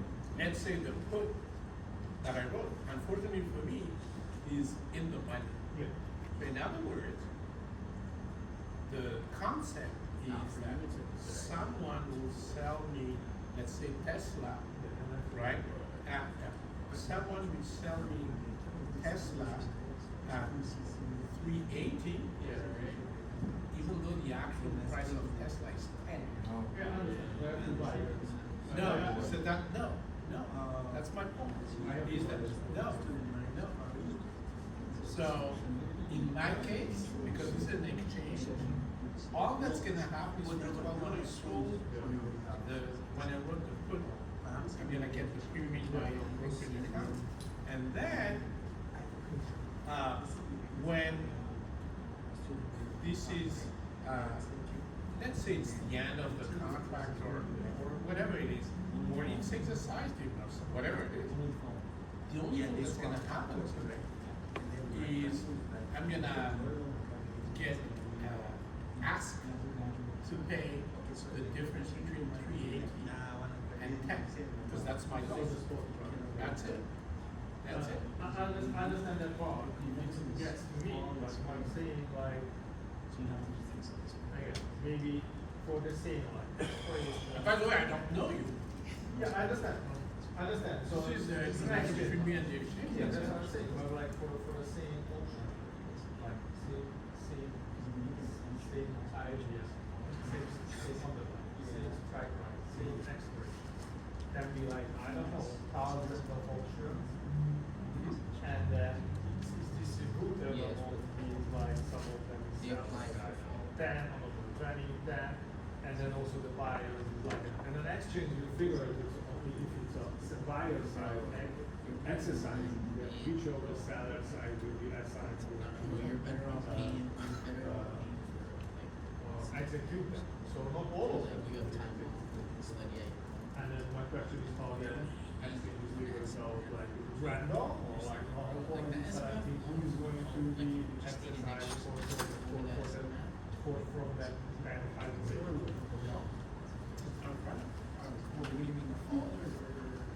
The people deciding to exercise would get their money. Understand? The people who wrote and lost money and paid the money. Yeah, but I'm just saying like that 2,000 people vote for the same. And study, I'm not saying my parents don't study for this. And just go on like this. 500 exercise. There are 500 left in the row. You won't get an exercise. So only 500. Yeah. Oh, I see what you're reporting.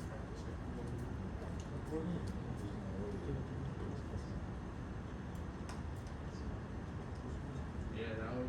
That's a good question. Yeah, so because it depends on. But the first thing for sure is that these two sides don't know one another. And you- No, the exchange is so exchange has to decide. It's not assigned to the seller, so the buyer doesn't know who the seller is. It's only has to actually be the exchange. And exchange will decide that just for the seller side, who is going to decide. Maybe they're not. Maybe they are not deciding who's to be selected. They're just going to, so they're gonna wait until the end of the life of the contract, and they're gonna send it right there. Yeah, but, okay, it's end of the contract and expiration, I understand it's great, but in the meantime, it can be goes into the money and then goes out of the money, so it's fluctuates. And then some of them get executed. No, but I'm saying- And then some of them don't. I'm saying maybe the exchange mechanic can just wait for the end of the contract. This one, right? Because, like you said, otherwise they have to somehow run choose some position on the other side. They're not gonna do that. But why? If somebody different expiration, like execute, exercise, then I haven't actually investigated, I've never heard of that process.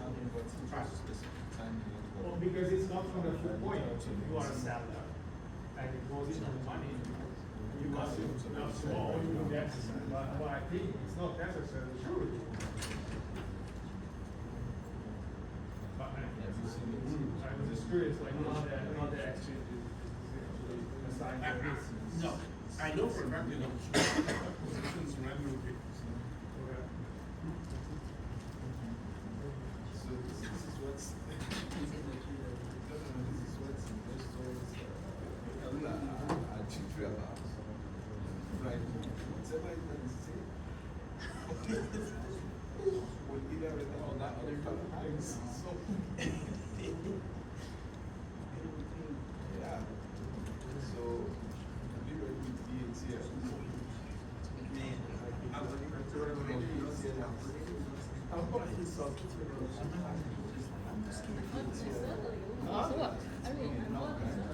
Because I don't know, but you can't be able to trade on it now because it's below the stock price. Minimum support, $5. So you should be able to trade on that particular stock. Yeah. Yeah, it's good because you buy trade on that stock. Yeah, I sell it. Yeah, you can sell it. Exactly. But you can't buy it. There is a minimum threshold for stocks to trade. Yeah, but you can say first you buy it, you don't have to be online. Yeah, because you can still say it.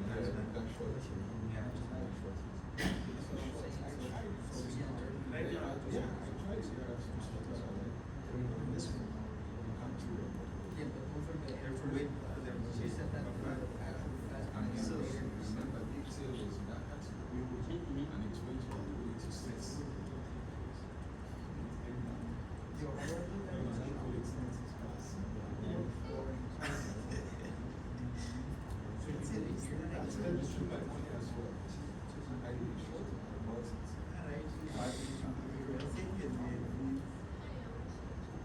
I don't know what's gonna happen. That's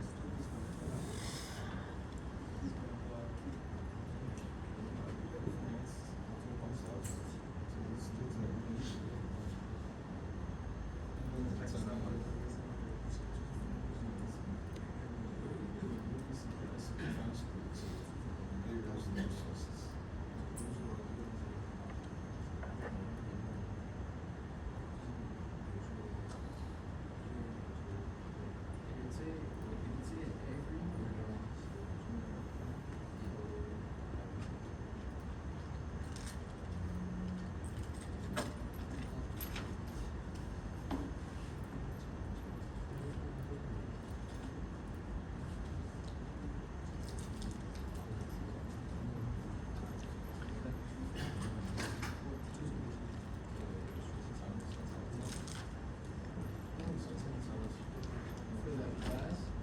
I mean, I think they are, but they haven't fixed it yet. 14th is on. That wouldn't make sense because we have class. So that's not right.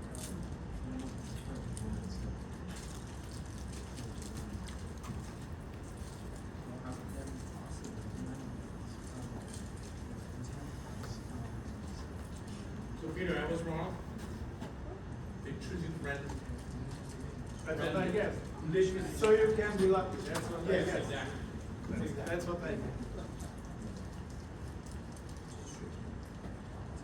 All right. Otherwise, it wouldn't be fair. Okay, folks, let's get back to work.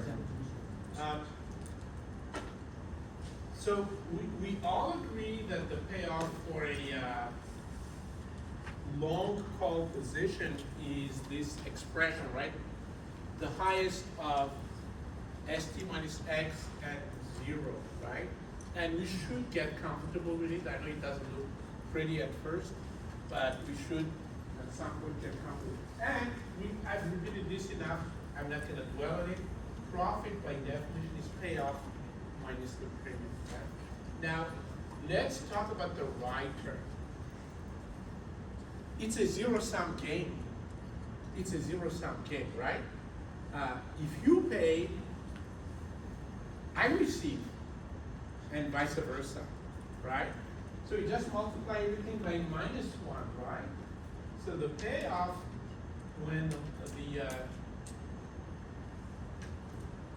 the call option is in the money is negative for the month. Whatever the payoff is for the long position times -1. Questions about that? So don't overthink it. It's just whatever the payoff for the other side times -1. That's it, right? The good news is 0 is 0 even if you multiply it by -1. So there, right? It's out of the money, it's out of the money. Payoff is 0. The difference, of course, is that because we're talking about the seller, right? Because we're talking about the seller does not pay the premium. The seller receives the premium, right? So it sounds like the seller has a, when you look at this expression, it looks like something is not working because, how could there be a situation in life where some people get payoff minus the premium and some people get payoff plus the premium? Why wouldn't everyone choose payoff plus the premium? Well, let's make sure we understand. The payoff is different, right? The payoff is whatever the previous payoff times -1, right? So this payoff is negative, when it's a number. When it's not 0, it's going to be negative here. So I don't want you to start comparing those payoff minus premium versus payoff plus premium, right? That doesn't seem to make sense. Well, it actually makes sense if you understand that the payoffs are different. They're opposite each other.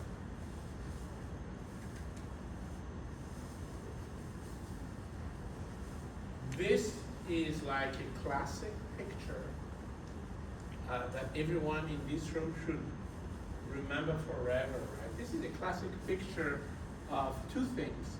The payoff, so all of this is an expiration date, the payoff at expiration date, and the profit. So the payoff is the blue.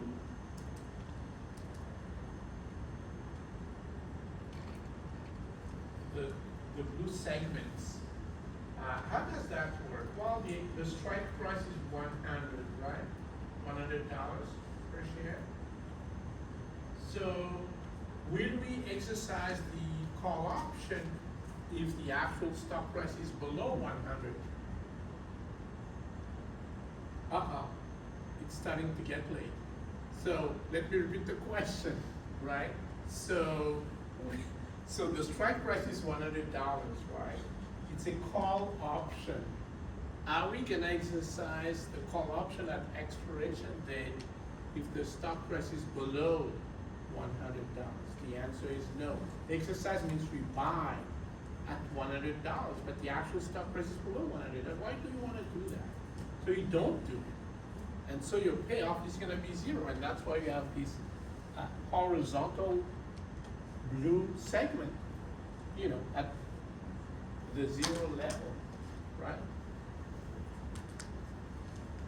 When and if the stock price is higher than $100, let's say 101, are we gonna exercise? Yeah. Absolutely. And we make that $1 payoff. So 101, $1 payoff. So every time the stock price is above by $1, the payoff is $1. If the stock price is above by $2, then the payoff is $2. So we have a 45-degree blue segment, right? That's why we have this. This is a classic long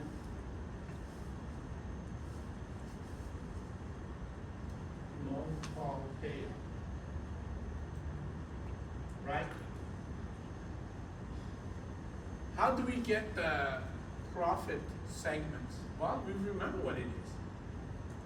When we buy a call option, profit is simply the payoff, that's the revenue, minus the premium.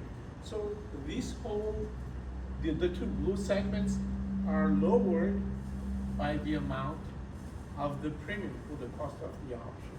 Does that make sense? All right. So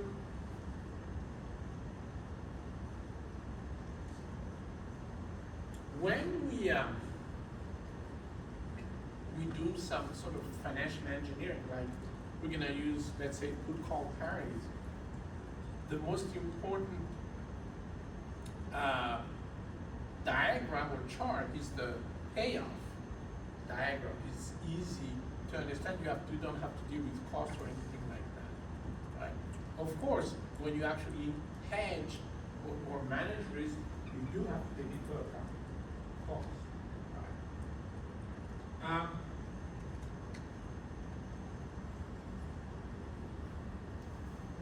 Why do we have a negative slope segment when you look at the payoff of a short call position, right? That's what we're talking about here. Because you're losing money. It's a zero-sum game. Another way of seeing it is multiply the previous payoff by -1, whichever way you think of it, right? Every dollar that the other side gets as a payoff, you pay. That's a negative pay, right? So that's one. But have you guys noticed something when you look at the profit diagram? We're not lowering the payoff diagram. We're actually adding to it because of premium. We received the premium, right? We sold the option, so we received that price. So this is better than customer, so that stock exchange doesn't have that. You're talking about why? It's a zero something. Oh, I see what you mean, yeah. Right. Well, it's fair, right? At least it's fair, absolutely. Okay. Payoff for a put holder. Are we gonna sell, are we gonna exercise the put option? Remember, put option is to sell at the strike price. Are we gonna exercise that put option if the stock price is actually above the strike price? No. Right? If the strike price is 380 and Tesla is at 500, why would I wanna sell it at 380? Right? So the payoff is gonna be zero. Right? But of course, if Tesla goes below 380, then I'm gonna sell it at 380. So my payoff is 380, which is strike price minus the actual price of Tesla, maybe 350, right? So once again, first of all, talking about profit, it's the same thing. We're buying, so we're paying for the premium, right? Let's write this down in the style of max between ST minus X and 0. So clearly, there's two possibilities. It's X minus ST or 0, right? And you choose whichever is the highest between the two, correct? Yes. So you guys have noticed, right? The payoff is flipped, right? Instead of S stock price on his strike price, is strike price minus stock.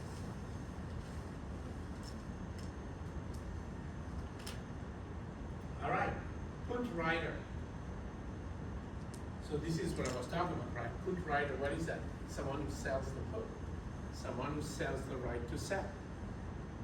So what is that? Well, here is what it is, right? At first, if you can't think of it directly, just think of it indirectly. Just think of the long position, right? Multiplied by -1. The first thing is, as long as the put is out of the money, then it's 0 for both sides. But when the put option is in the money, meaning the stock price went down below the strike price, then you take the previous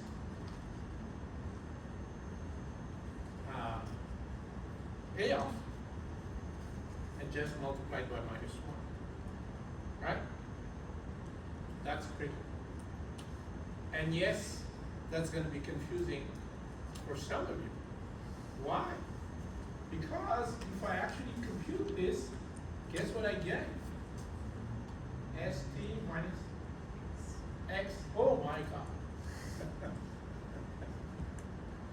Looks like a call option. Right?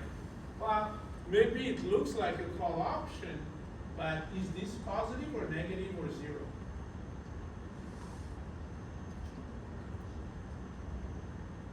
Right? S is less than X, so this is actually, right?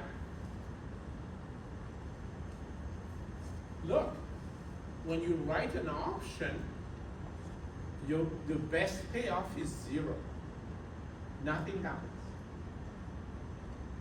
There's only two cases. Nothing happens, or the other side exercises against you. In English, whenever you hear against, it's a loss. Right.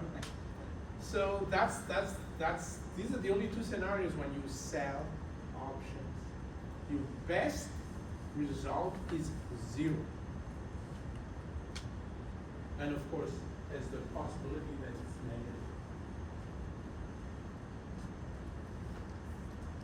And of course, like I said, profit, when you compute profit, add the premium to the payoff when you talk about the seller, right?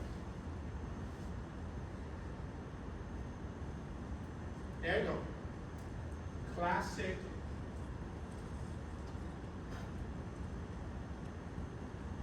payoff diagram for a long put position.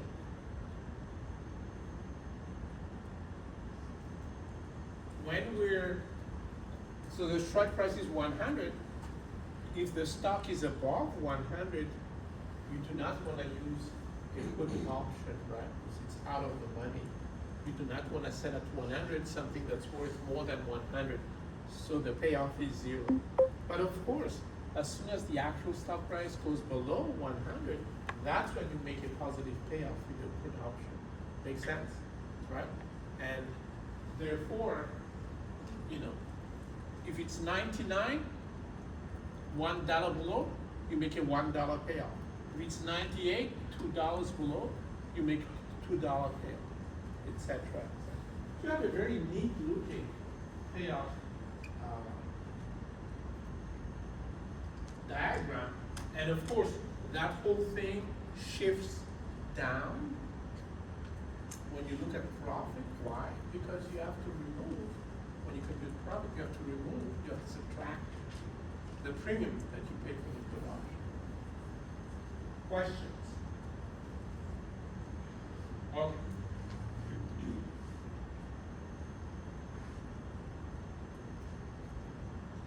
So let's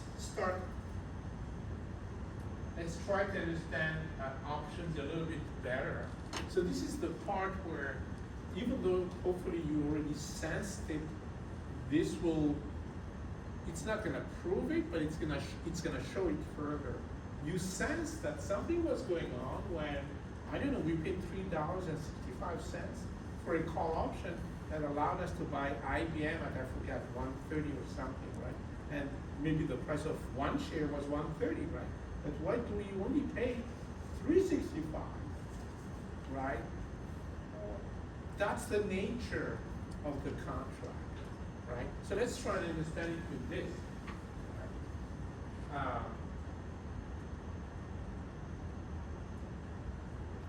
So, right, the stock is 100 right now.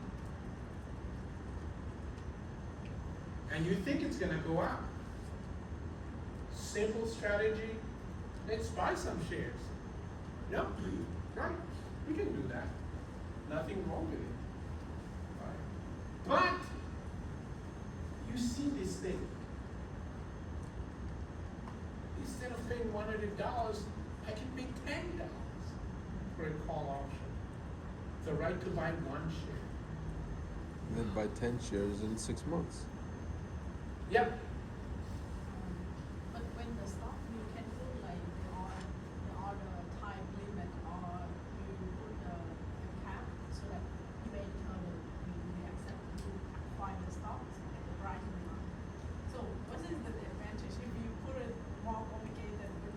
But you think it's gonna go up though.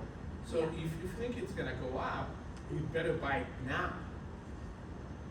Correct? There's no reason, if you wanna buy and you think it's gonna go up, why do you wanna wait, right? You do not wanna wait. You're thinking of contingent orders, but we should not be using that if we're thinking it's gonna go up, right? Maybe what you're thinking of is protecting or making sure we capture some profit. That's a different story. For example, in that story, we already bought the stock, right? And then we put a sell limit order, right? That's what you're thinking of. But to benefit from a price appreciation, if you do not want to use derivatives, you'd better have the asset itself, right? Makes sense? Great point though, because it can be confusing. $10,000 to invest. Isn't that, look, right? We can buy, 100 shares? Or 1,000 calls. 1,000 call options. Each call option allows us to buy one share, so we indirectly buy 10,000 shares. But you better be sure it's gonna go up $10. Cliff, don't tell us bad news. Stop telling us bad news.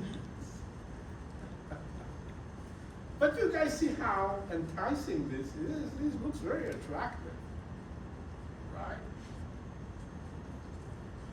Well, okay, let's take a look. Right? So we all agree this is something. This is like a baseline strategy. There's no discussion here, right? We could just buy 100 shares at $100 each.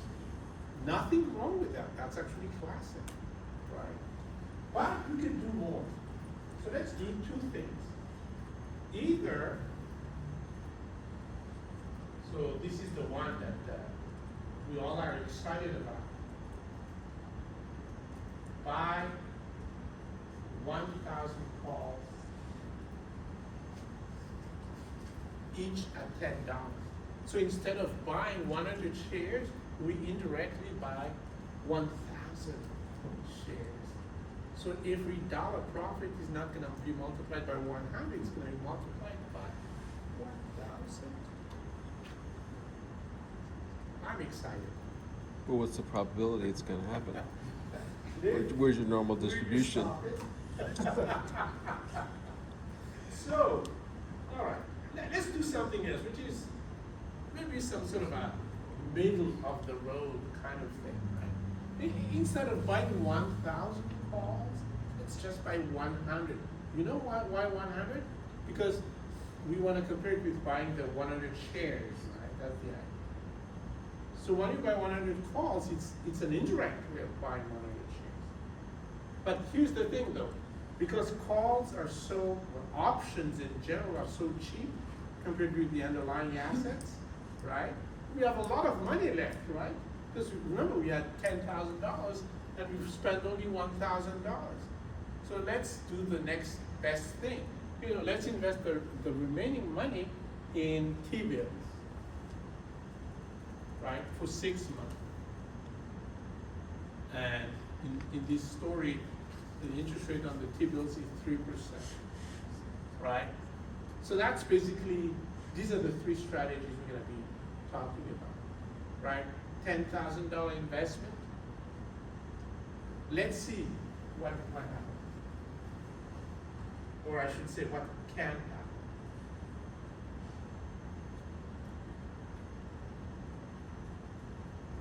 So the stock price was what?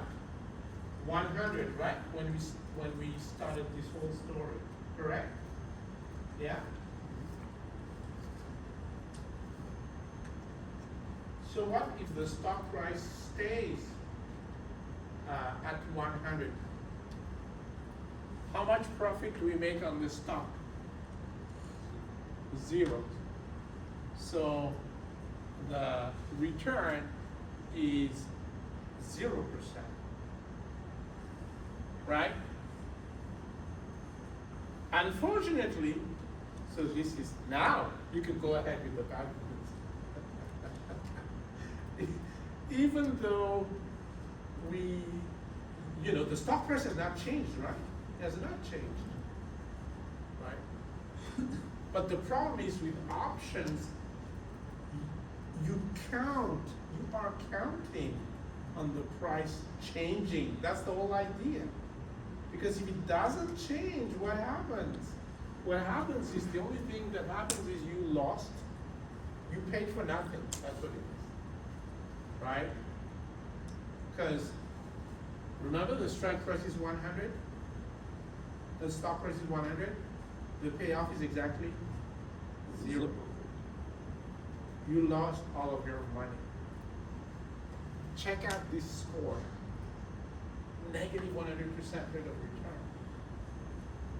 Right? At least when you bought only 100 calls, you still have T-bills making some money. So the return is not as bad as negative 100%. It's like negative 7.3%. You guys see the point, right? Now, having said all of that, you have also to look at the other side, right? Look at the other side, right?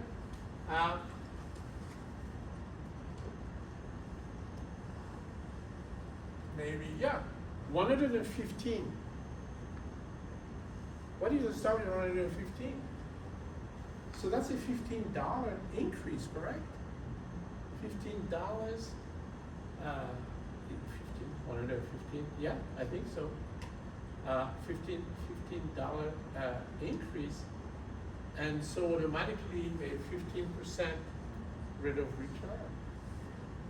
Not bad. Except that if you pay for indirectly for 1,000 shares, your rate of return becomes 50%.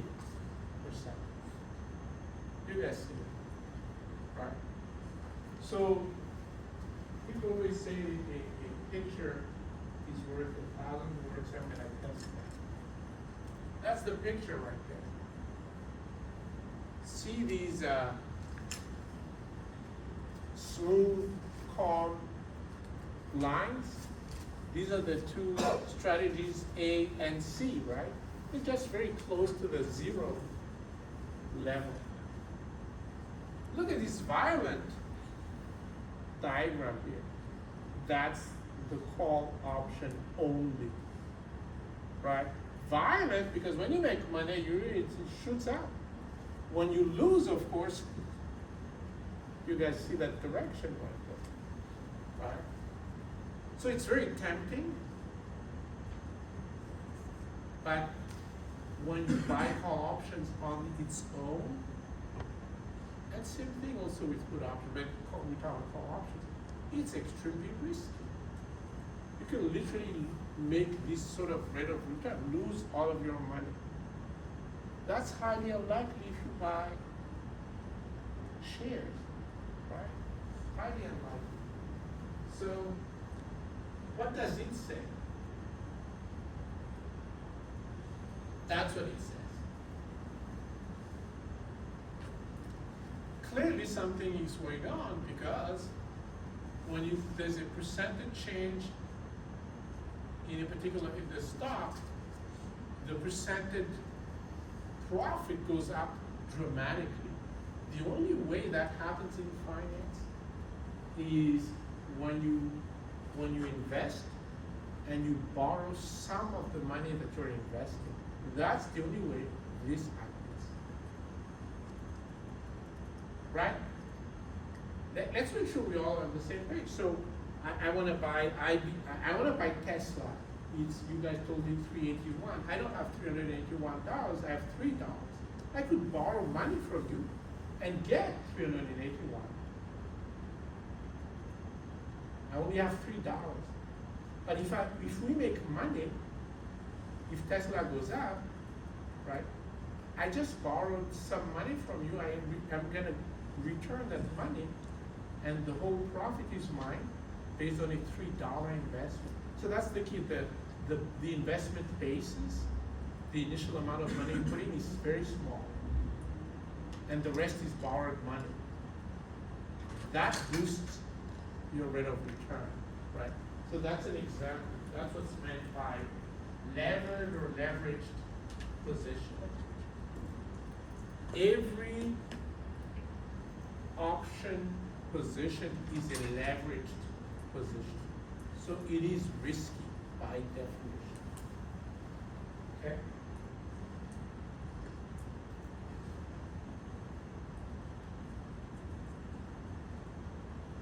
Okay. So let's talk about the magic thing that I was telling you guys about. So this is where, let me see if this works actually. Oh, it does. So this is where the payoff diagram is very useful, right? Because we're gonna do dollar payoff here, and we're gonna put stock, the dollar stock price. So this is all at expiration date T, okay? And let's say the exercise price is X, right there, right? So let's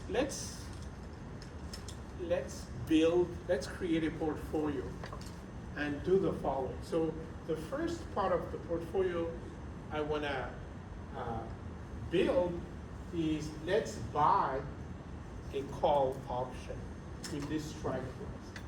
So we remember, right, I'm gonna have to use many colors. I don't know if we have many, but well, we'll be happy with two. So the idea is maybe I should start with that. The idea is let's buy call option. So if you have a call option, the payoff diagram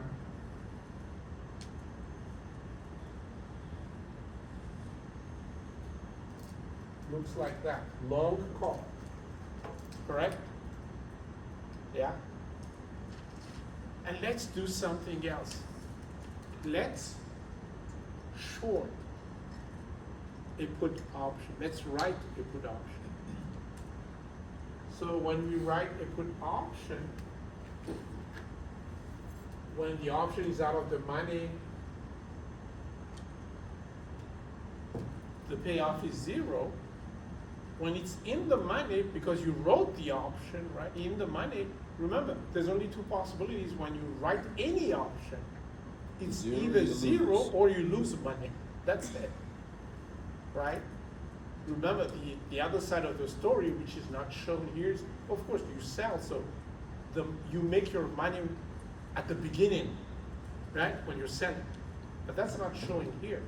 We're just interested in the payoffs. So you lose money, and the money you lose looks something like this. Wait, so, you guys see this? So this is short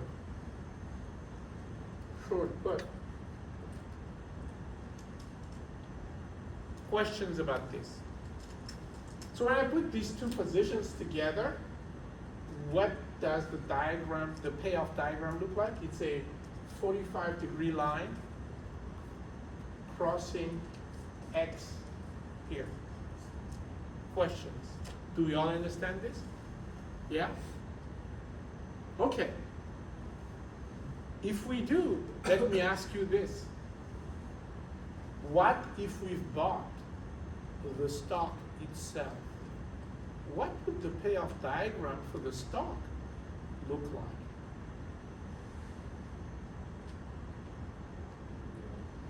Yeah, 45 degree, just like this, but if the stock is worth 0, the payoff is 0. If the stock is worth $1, the payoff is 1. So we have this 45-degree line parallel, pretend it is parallel, and right, this is the long stop position.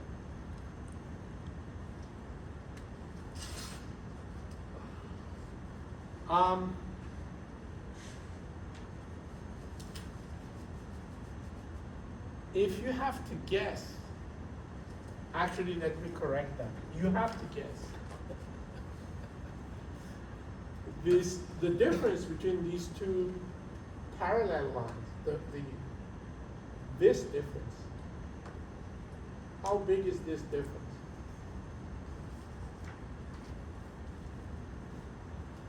How big is that difference?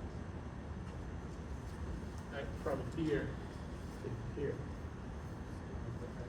Same as x. In other words, in English, it is x.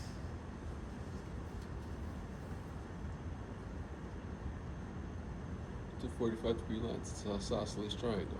It's that So, big. bottom line, literally, when you buy a call and sell a put, it's the same thing as buying the stock, and somehow you're gonna tell me why, what is it that I must have done? But basically, I bought the stock, but somehow I have to pay back. I have to push it down, right? No matter what happens to the stock price, I have to pay X dollars. Gives you 1 plus So I R must to have T. borrowed X dollars, right? Let me write that down in English, and then we're gonna think about it, right? So I'm saying, let me write it also on the slide, because I do not want everyone to see this, right? So all I did was write the dollar payoff here, right? And then the stock price. Okay.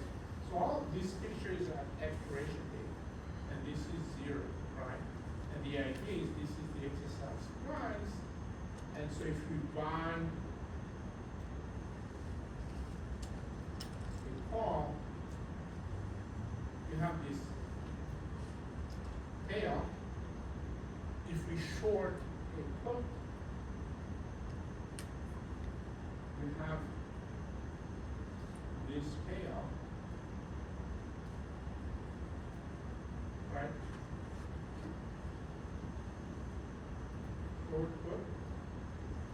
And then if you buy the stock, it's just this straight line.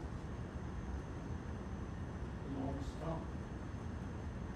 And all I was saying was that when you buy the call,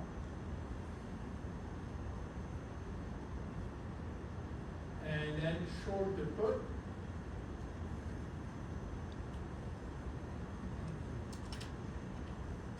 the diagram is the lower parallel line is the same as buying the stock, but somehow I have to pay back this amount of money, X, right? So, plus pay back X dollars, right? Any questions about the idea here, right? That's what the diagram shows us. Questions?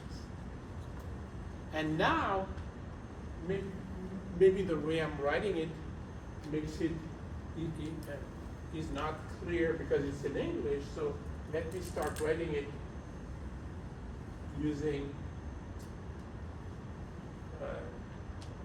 regular algebra. So long call would be C. Short put is minus P, correct? Right? Equals long stock, which is S, plus payback X. So I'm paying back X dollars at the end of the contract's lives, right? So if I pay back some money to someone, it's because I've borrowed it. right?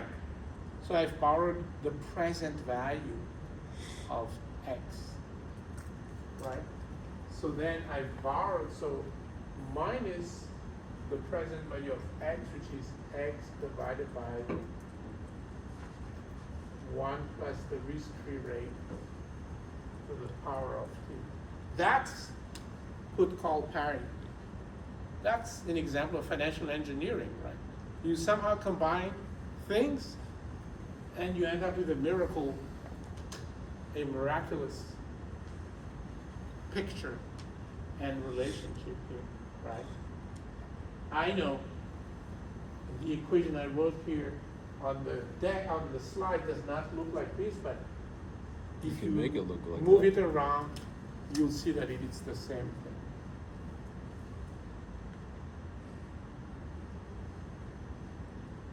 Questions about this? Is it the same with the 1 plus RF? Or is it simply- Yeah, 1 plus RF. Just put the absolutely. P in the X. Right, present value. So the X is the current stock price. So, yeah, all of these are at time 0, at right now, right? Because I was just describing what I was seeing here, is that at the end of the day, this is the same as this meaning. Buying a call and selling a put is the same as buying a stock, but somehow, because it's the end of the day, it's the end of the period, it's the end of the life of these contracts, you have to pay back X, which means you borrow the present value of X. Right? Other questions about this?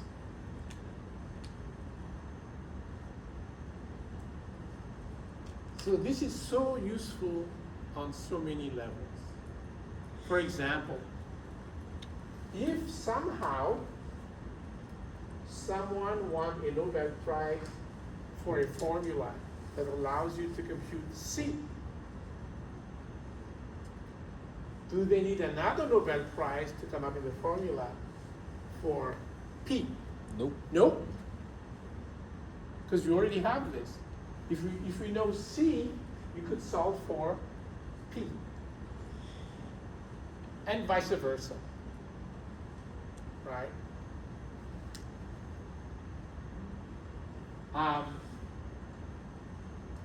Is another question. How can you create a stock in English? Buy a call, sell it, put, Buy a call, sell it put, and put and this take the present value of that. invest or buy risk-free bonds with that value. That's a synthetic stock. Formulas like these are gold in finance. You could do so many things with them. Let's say make your own call and make your own put. too. There you go. Synthetic Right? put. Homemade call, homemade puts, homemade stocks. There you go. Right? Questions about this?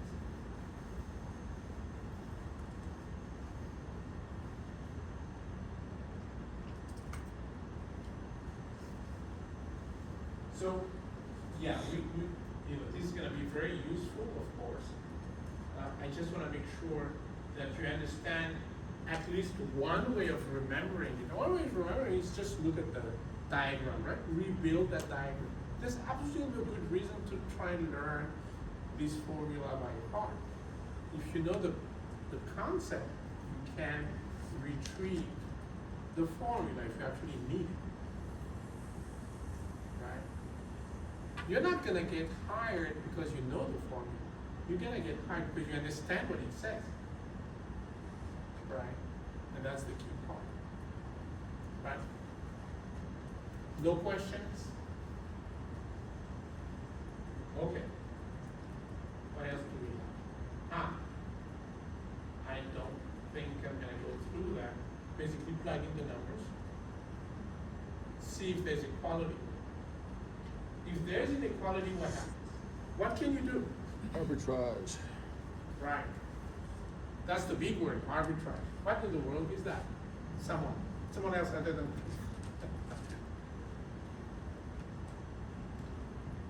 we have that magic formula. There should be equality, it's not. First conclusion, the reason why it's gold, one of the many reasons why it's gold, is literally, it could be literal gold, like you could make money off of it. For example, in this case, you can make $2 per share out.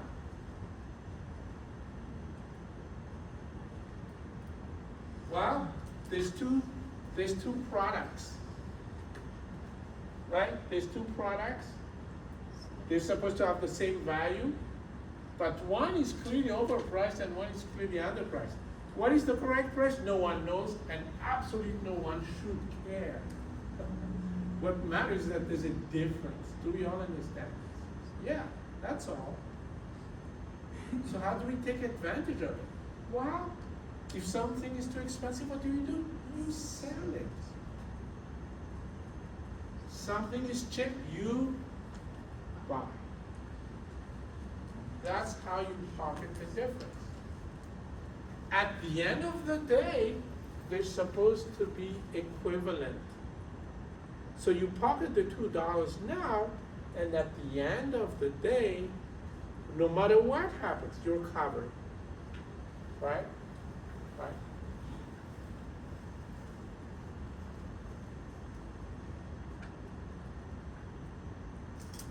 That's the conclusion there. Right? Acquire the low-cost alternative and sell the high-cost alternative. Right? For those of you who needed more details, immediately pocket the $2, right? Sell the whole overpriced thing and buy the whole underpriced thing. You make the $2 immediately. And then a year, so these are 1 year options. Could have been 1 month, but we don't care. Point is, there's two possibilities. Either the stock price is above 105, and you're gonna say, why 105? Because 105 is the strike price for the two options.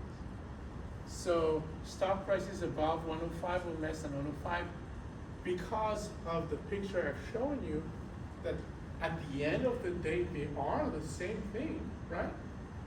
This is why, even though you don't look at the details, at the end of the day, you are covered. No matter what happens, you end up with a net zero cash flow. Question. That's literally a textbook arbitrage, right? Buy low, sell high at the same point in time. That's pure arbitrage.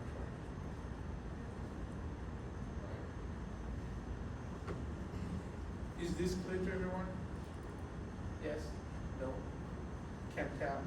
Don't care? All right. So, let's see. What else is there? Oh, yeah. Okay, maybe we can't stop actually. So, let's talk about what I was telling you guys earlier. Options are everywhere, actually.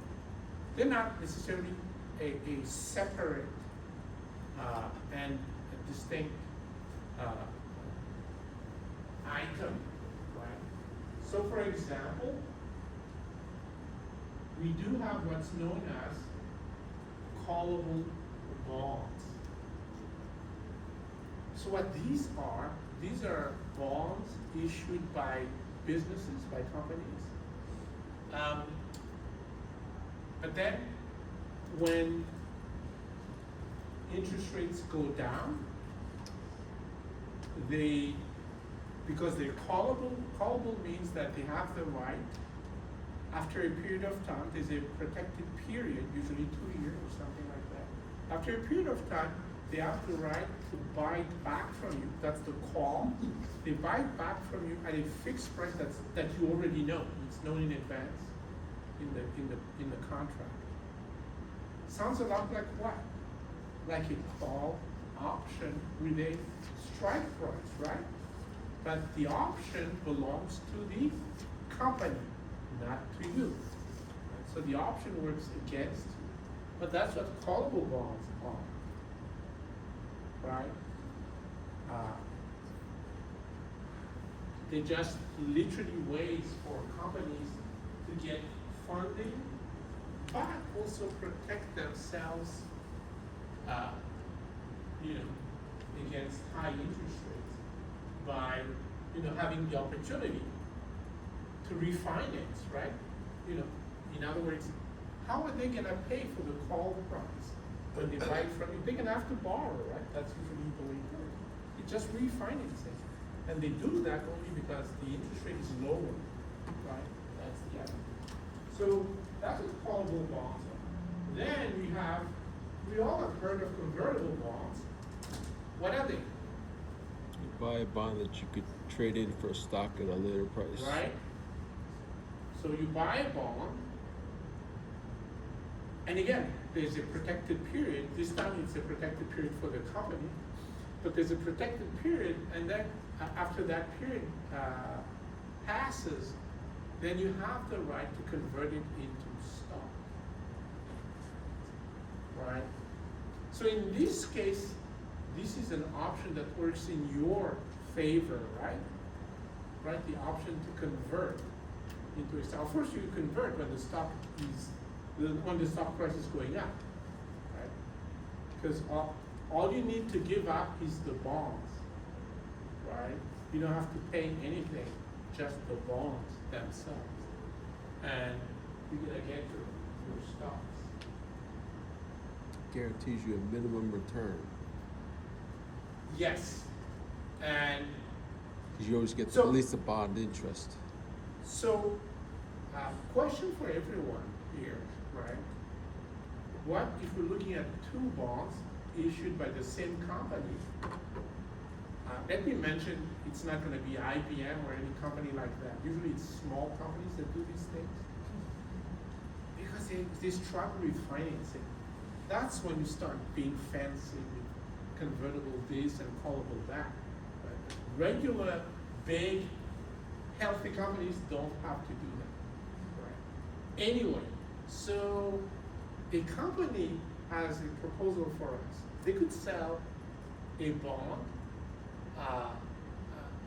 two kinds of bonds, callable or convertible, exactly the same features, same coupon rate, same length, same everything. But the difference is one is callable, one is convertible, right? Which one is more valuable to us? Which one will you pay more? Which one? The convertible, right? Why? Because we have that upside. Bigger potential return. Yeah, bigger potential return. Unfortunately, this being financed, I have some bad news for you. In the US, all convertible bonds are also callable. So in fact, your option to convert is very limited. Let me put it differently. They will call the bond before you convert, period. Why? Because they don't want you to capture too much value. That's the idea. Do we all understand it? All convertible bonds are callable. The opposite is not true. All convertible bonds are callable, and conversion is forced. That's the end of the story. So it is worth more, but not as much as you guys think.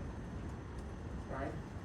Okay? So what's the point? I mean, practically. Just say you can Well, make 3% because, interest, or you again, can make it- 7% this- interest. You get the middle. That's exactly right. The company is struggling to get funding. So if they sell bonds, the one will buy it. So they need to add a sweetener. That's the convertibility. But not too much. So that's the callability. In Right. practice, then you actually execute a convertible feature, or like most of the time that will be called before that. All the time. So all the time. Well, but you still get some value. They call it because the stock price has gone up and you make money. They just want to limit the money you're making, that's all. By the way, some of you might be wondering, why would they do that? Well, you have to remember something. The job of the company is to maximize value for their current stockholders, for their current owners. Does that make sense? Yes.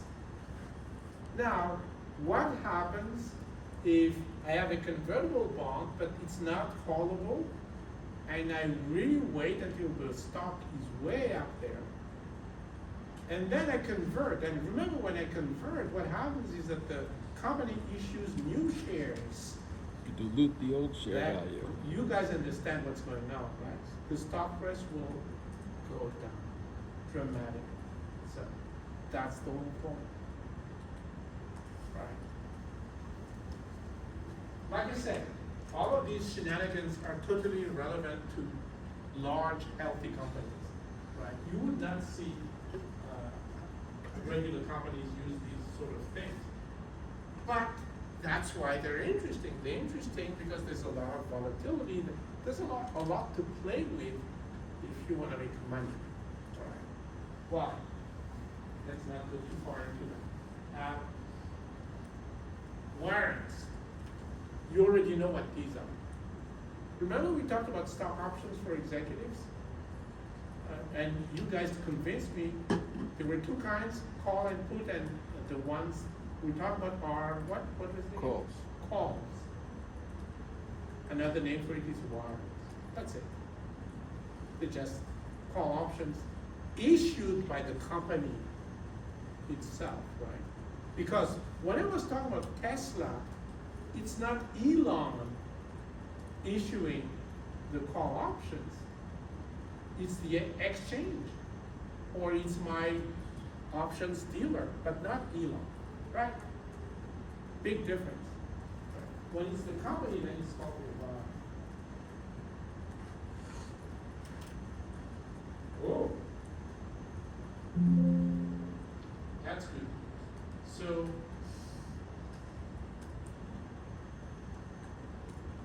what I want to do, we still have a little bit of time. So what I want to do is start talking about valuation. So out of the problems in finance, this has been the biggest problem.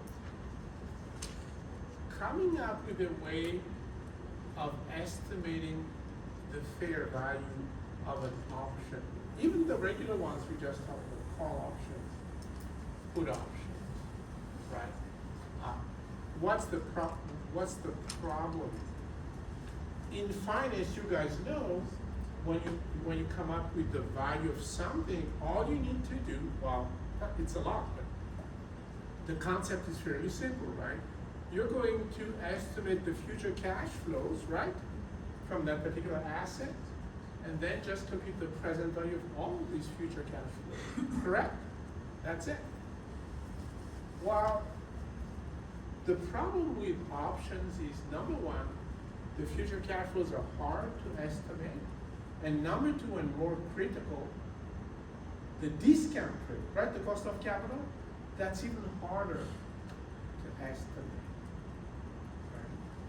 For example, if we estimate the fair value of one share of IBM, one thing we can do, because IBM pays dividend, is we forecast future dividends. Not too hard to do, because dividends are very predictable.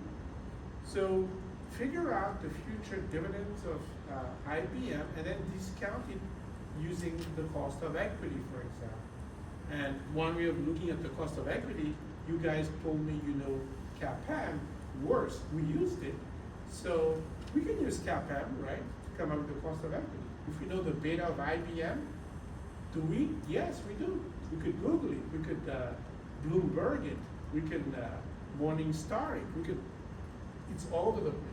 We know the beta of IBM. We can use the CAPM formula and come up with a discount rate. You guys see that? Easy. What are we supposed to do? if it's not IBM stock, but IBM call option, what is the discount rate? We don't know. We can make a lot of assumptions and all that. That's a problem, right? So these are the problems with valuation, the future cash flows and the discount rates. So we're gonna resort to a number of alternatives. So let me tell you basically the way it works in general, the concept, and then we're gonna go slow into the details. But the general concept goes something like this. We can't really price options or derivatives in general just based on like cash flow and discount rate and the usual finance technique. Instead, here's what we're gonna do. We're gonna make projections of the future stock price, like Tesla, etc. And then, based on those projections, we can tell the value of the option. Because, for example, we can tell the payoff, correct? If we know the price of Tesla, can we tell the payoff? Yes. You guys see that. And so the valuation of derivatives, including options, is really a relative valuation. We take the value of the underlying asset as given, and we look a formula that depends on that price, right? So we don't need to think about the risk or anything like that in the formula, but we have to find a formula, and that's really what the rest of this process is gonna be. So a typical way of doing this in practice is we use simulations. So I'll show you how to do that. Right? We simulate the future Tesla stock price over time, right? And then we can be able, based on those simulations, to price Tesla options. We could do it even simply with what's known as binomial pricing. So instead of assuming some sort of a stochastic process for Tesla, we just assume, oh, Tesla has only two directions, every up and down, right? We could simplify it like that, and it's feasible. We can literally do it by hand, right? Just to understand the process. But all of these pricing of derivatives and options have to do with starting with a projection of the underlying asset price, right? Okay, enough with that. You're convinced. So let's talk about it. Remember this payoff we keep talking about?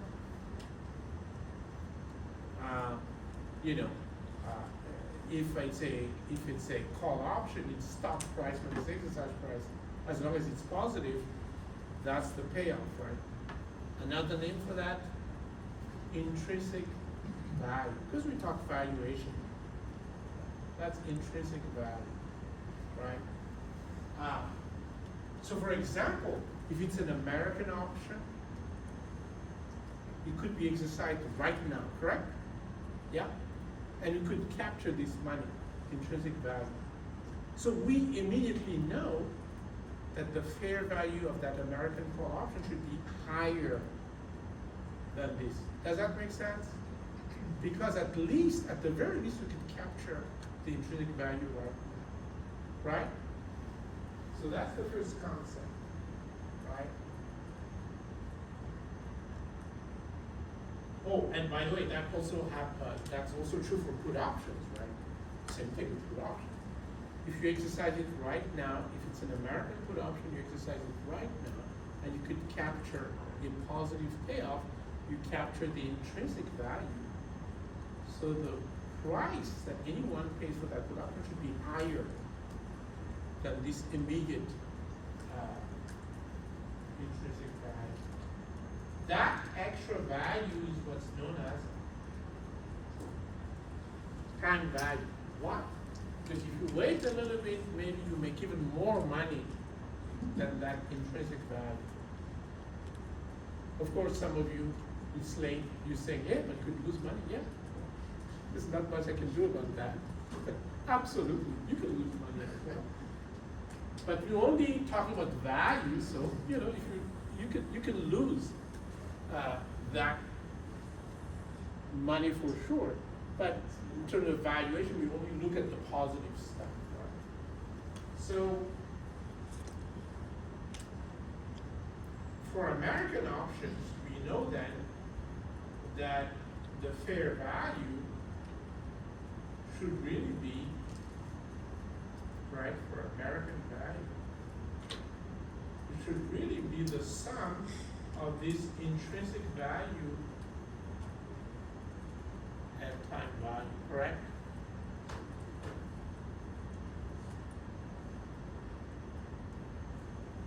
So it makes sense that when we look at, I don't know, a diagram of the call option value, right? Before expiration, because there's time value, we have that curve, that blue curve that's above, like the thing that looks like a payoff diagram, right? But that's of course the intrinsic value diagram, right? So that's the key.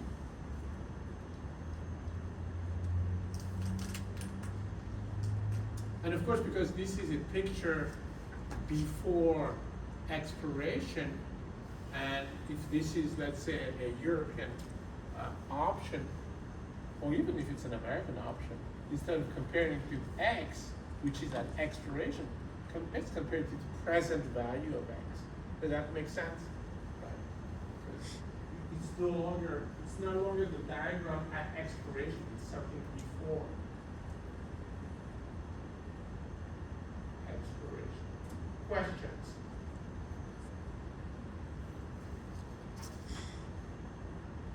Okay. I would say we're about to call it quick because I would like you to fully understand this particular slide and really not question yourself once asked what, how a stock or how the price of a particular option will move, right? So essentially what this shows is what happens to the price, what should happen to the price, in other words, the value of a call option if the stock price goes up, or if the exercise price goes up, if the volatility goes up, time to expiration goes longer, interest rates go up, dividend payouts, dividends go up, right? And then we're gonna try and figure out, let's see if I put it here, I hope not, yes. And then we're gonna try and figure out how this will change with put options, right?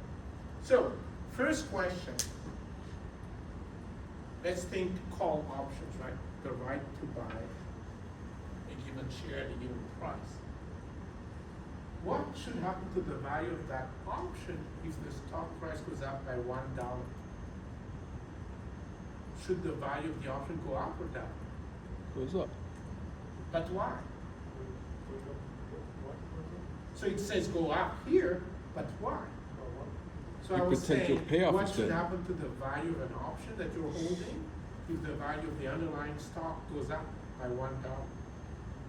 You So gotta if this says it goes up, but I'm asking you why? Yeah, Cliff. say your stock is 133 and it goes up to 134. You Yeah. paid the same price for the options, so the money you're gonna make profit is gonna go up. Yeah. Well, your option should be more valuable because you have the option to buy something to pay for something that's more valuable. Pay the same amount of money for something that's more valuable. Make sense? Right? How about exercise price? Why should the value of a call go down if the exercise price goes up? That's confusing. I don't think so. I'm just pretending. Why? Why should you pay less for a call option that has a higher exercise price? Use simple English. Actually, it's very straightforward. The potential profit smaller. Yes, But even more directly, you would say what? You're right, of course. The You price would- should go even You higher. have the right to pay a higher price, right? That right is less valuable, correct? Right?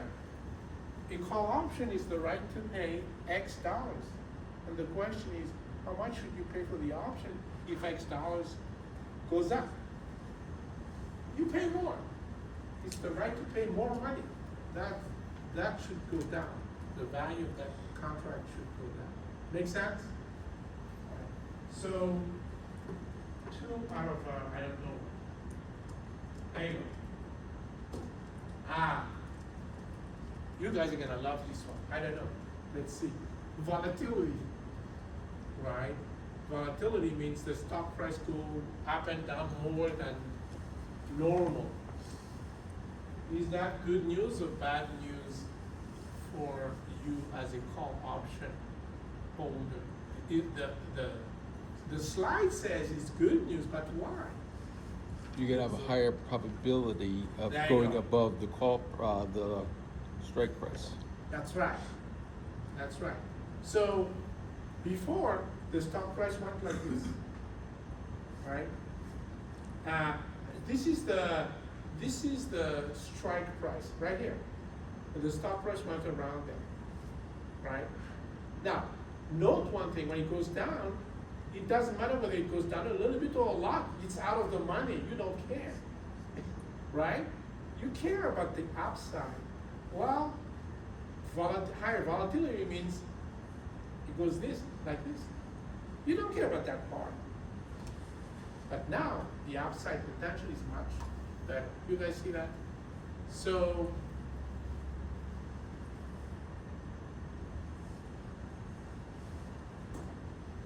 volatility is great for call options holders. In fact, can you guys tell me what the effect of a higher volatility should be also on a put option position? Should it make the put option more valuable or less valuable? What do you think? Then you'd be buying or selling it. Same story, same story. See, this is the strike price. For a call option, you're only concerned with the upside.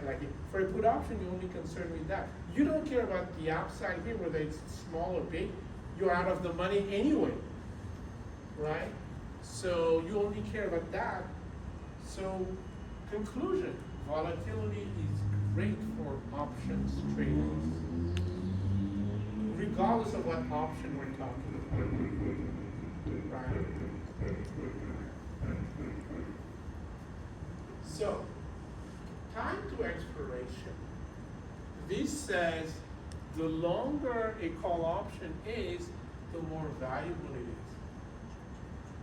is. Explain that to me in English. You have more time for that There volatility you to get go. you over the strike price. Right? You have more time for the price to go where you want it to go. And again, if it does not go where you want it to go, it really doesn't matter if it's short or long, it doesn't go where you want it to go. It's very easy for the option to be out of the money, right? So what you care about is opportunity for the upside, right? By the way, so let me actually, not if, I'm gonna ask you, what do you think happens to the value of a put option if it becomes longer? Same thing, exactly the same thing. Except now we're rooting for the price to go down, right? It's exactly the same.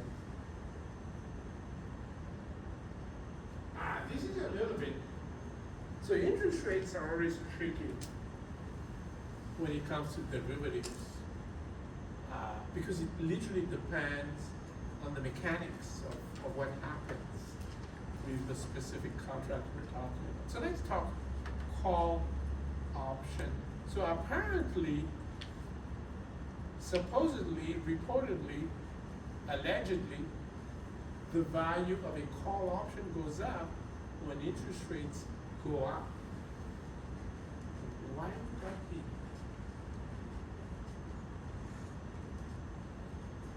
Probably has something to do with time value of money. Yes, it does. It does. And so unfortunately, we have to push it further. So when did we talk about the time value of the money? Put call option formula. Yeah, call option formula. And we talked about it because we talked about the present value of exercise price. To simplify the discussion, let's say we talk about a call option on Tesla. So it's a call option on a stock that does not pay dividends. I'm hoping I've convinced you. Let's see if that's true. So when is the best time to exercise an American call option on Tesla?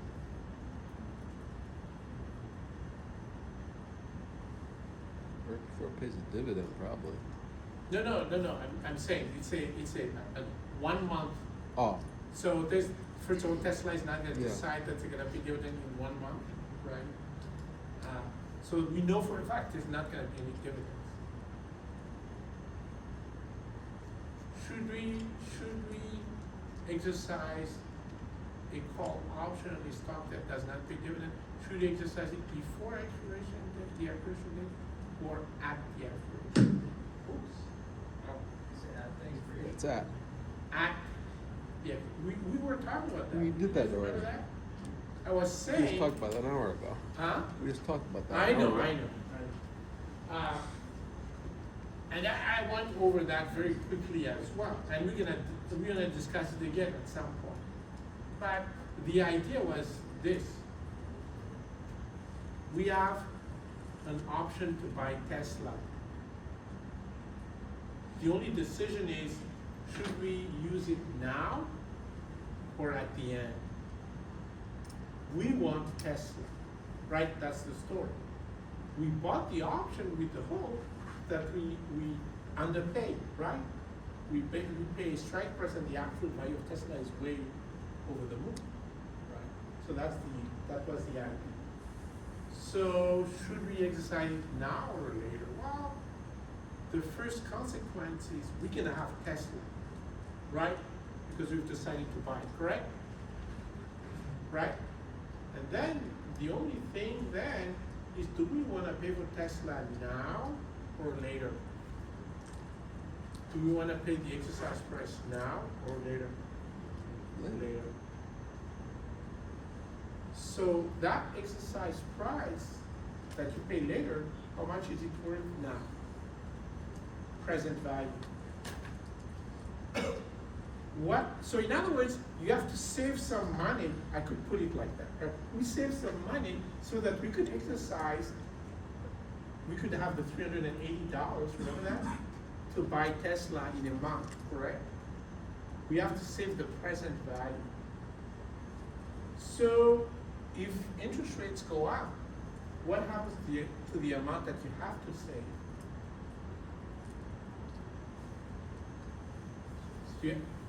Remember, you want $380 in 1 month, correct? If interest rates go up, do you have to save more or less to get the same $380 in a month? Huh? So by the If way, you're, if saving you're means- getting interest, Huh? you have to put less in if Say you're again? getting more interest. I mean, you were talking about the savings account. Yeah, like I save some money in a bank account with some interest rate, and if the interest rate in my bank account goes up, do I have to save more or less? Obviously, I should save less. That should make the option more valuable, right? Of course, you save less. There's less constraint on your life. You should be happy. I know, it's 9:30. You should still be happy. All right, let's end with this dividend. So Tesla will not work here, because Tesla does not pay dividend.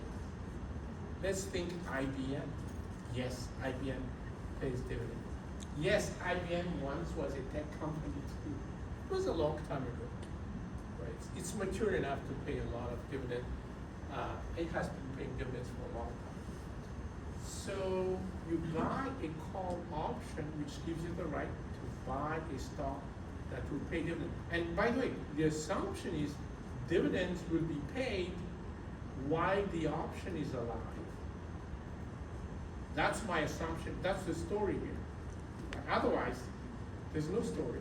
But dividend will be paid while the option is alive. This is an American option, right?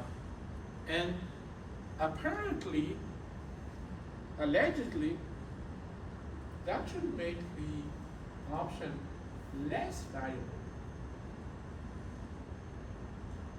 Why? Because the stock So price. actually, yeah, maybe the easiest way to do this is to think of a European option. I think that's the easiest. It's 930. Let's take it easy. European option. You can only exercise it at the end. Then why should your option be less valuable if the stock in the meantime pays dividend?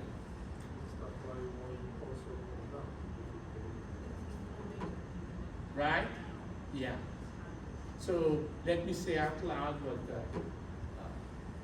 Peter and Huang said with low voices. They both said, hey, if there's a stock that's worth $100, and then today it pays $1 dividend, what should happen to the stock price? 99 Goes tomorrow. down by $1. So all of a sudden your option is the right to buy something that's less valuable. And therefore, does it make sense it goes down? Yes? I heard that loud and clear. Good night.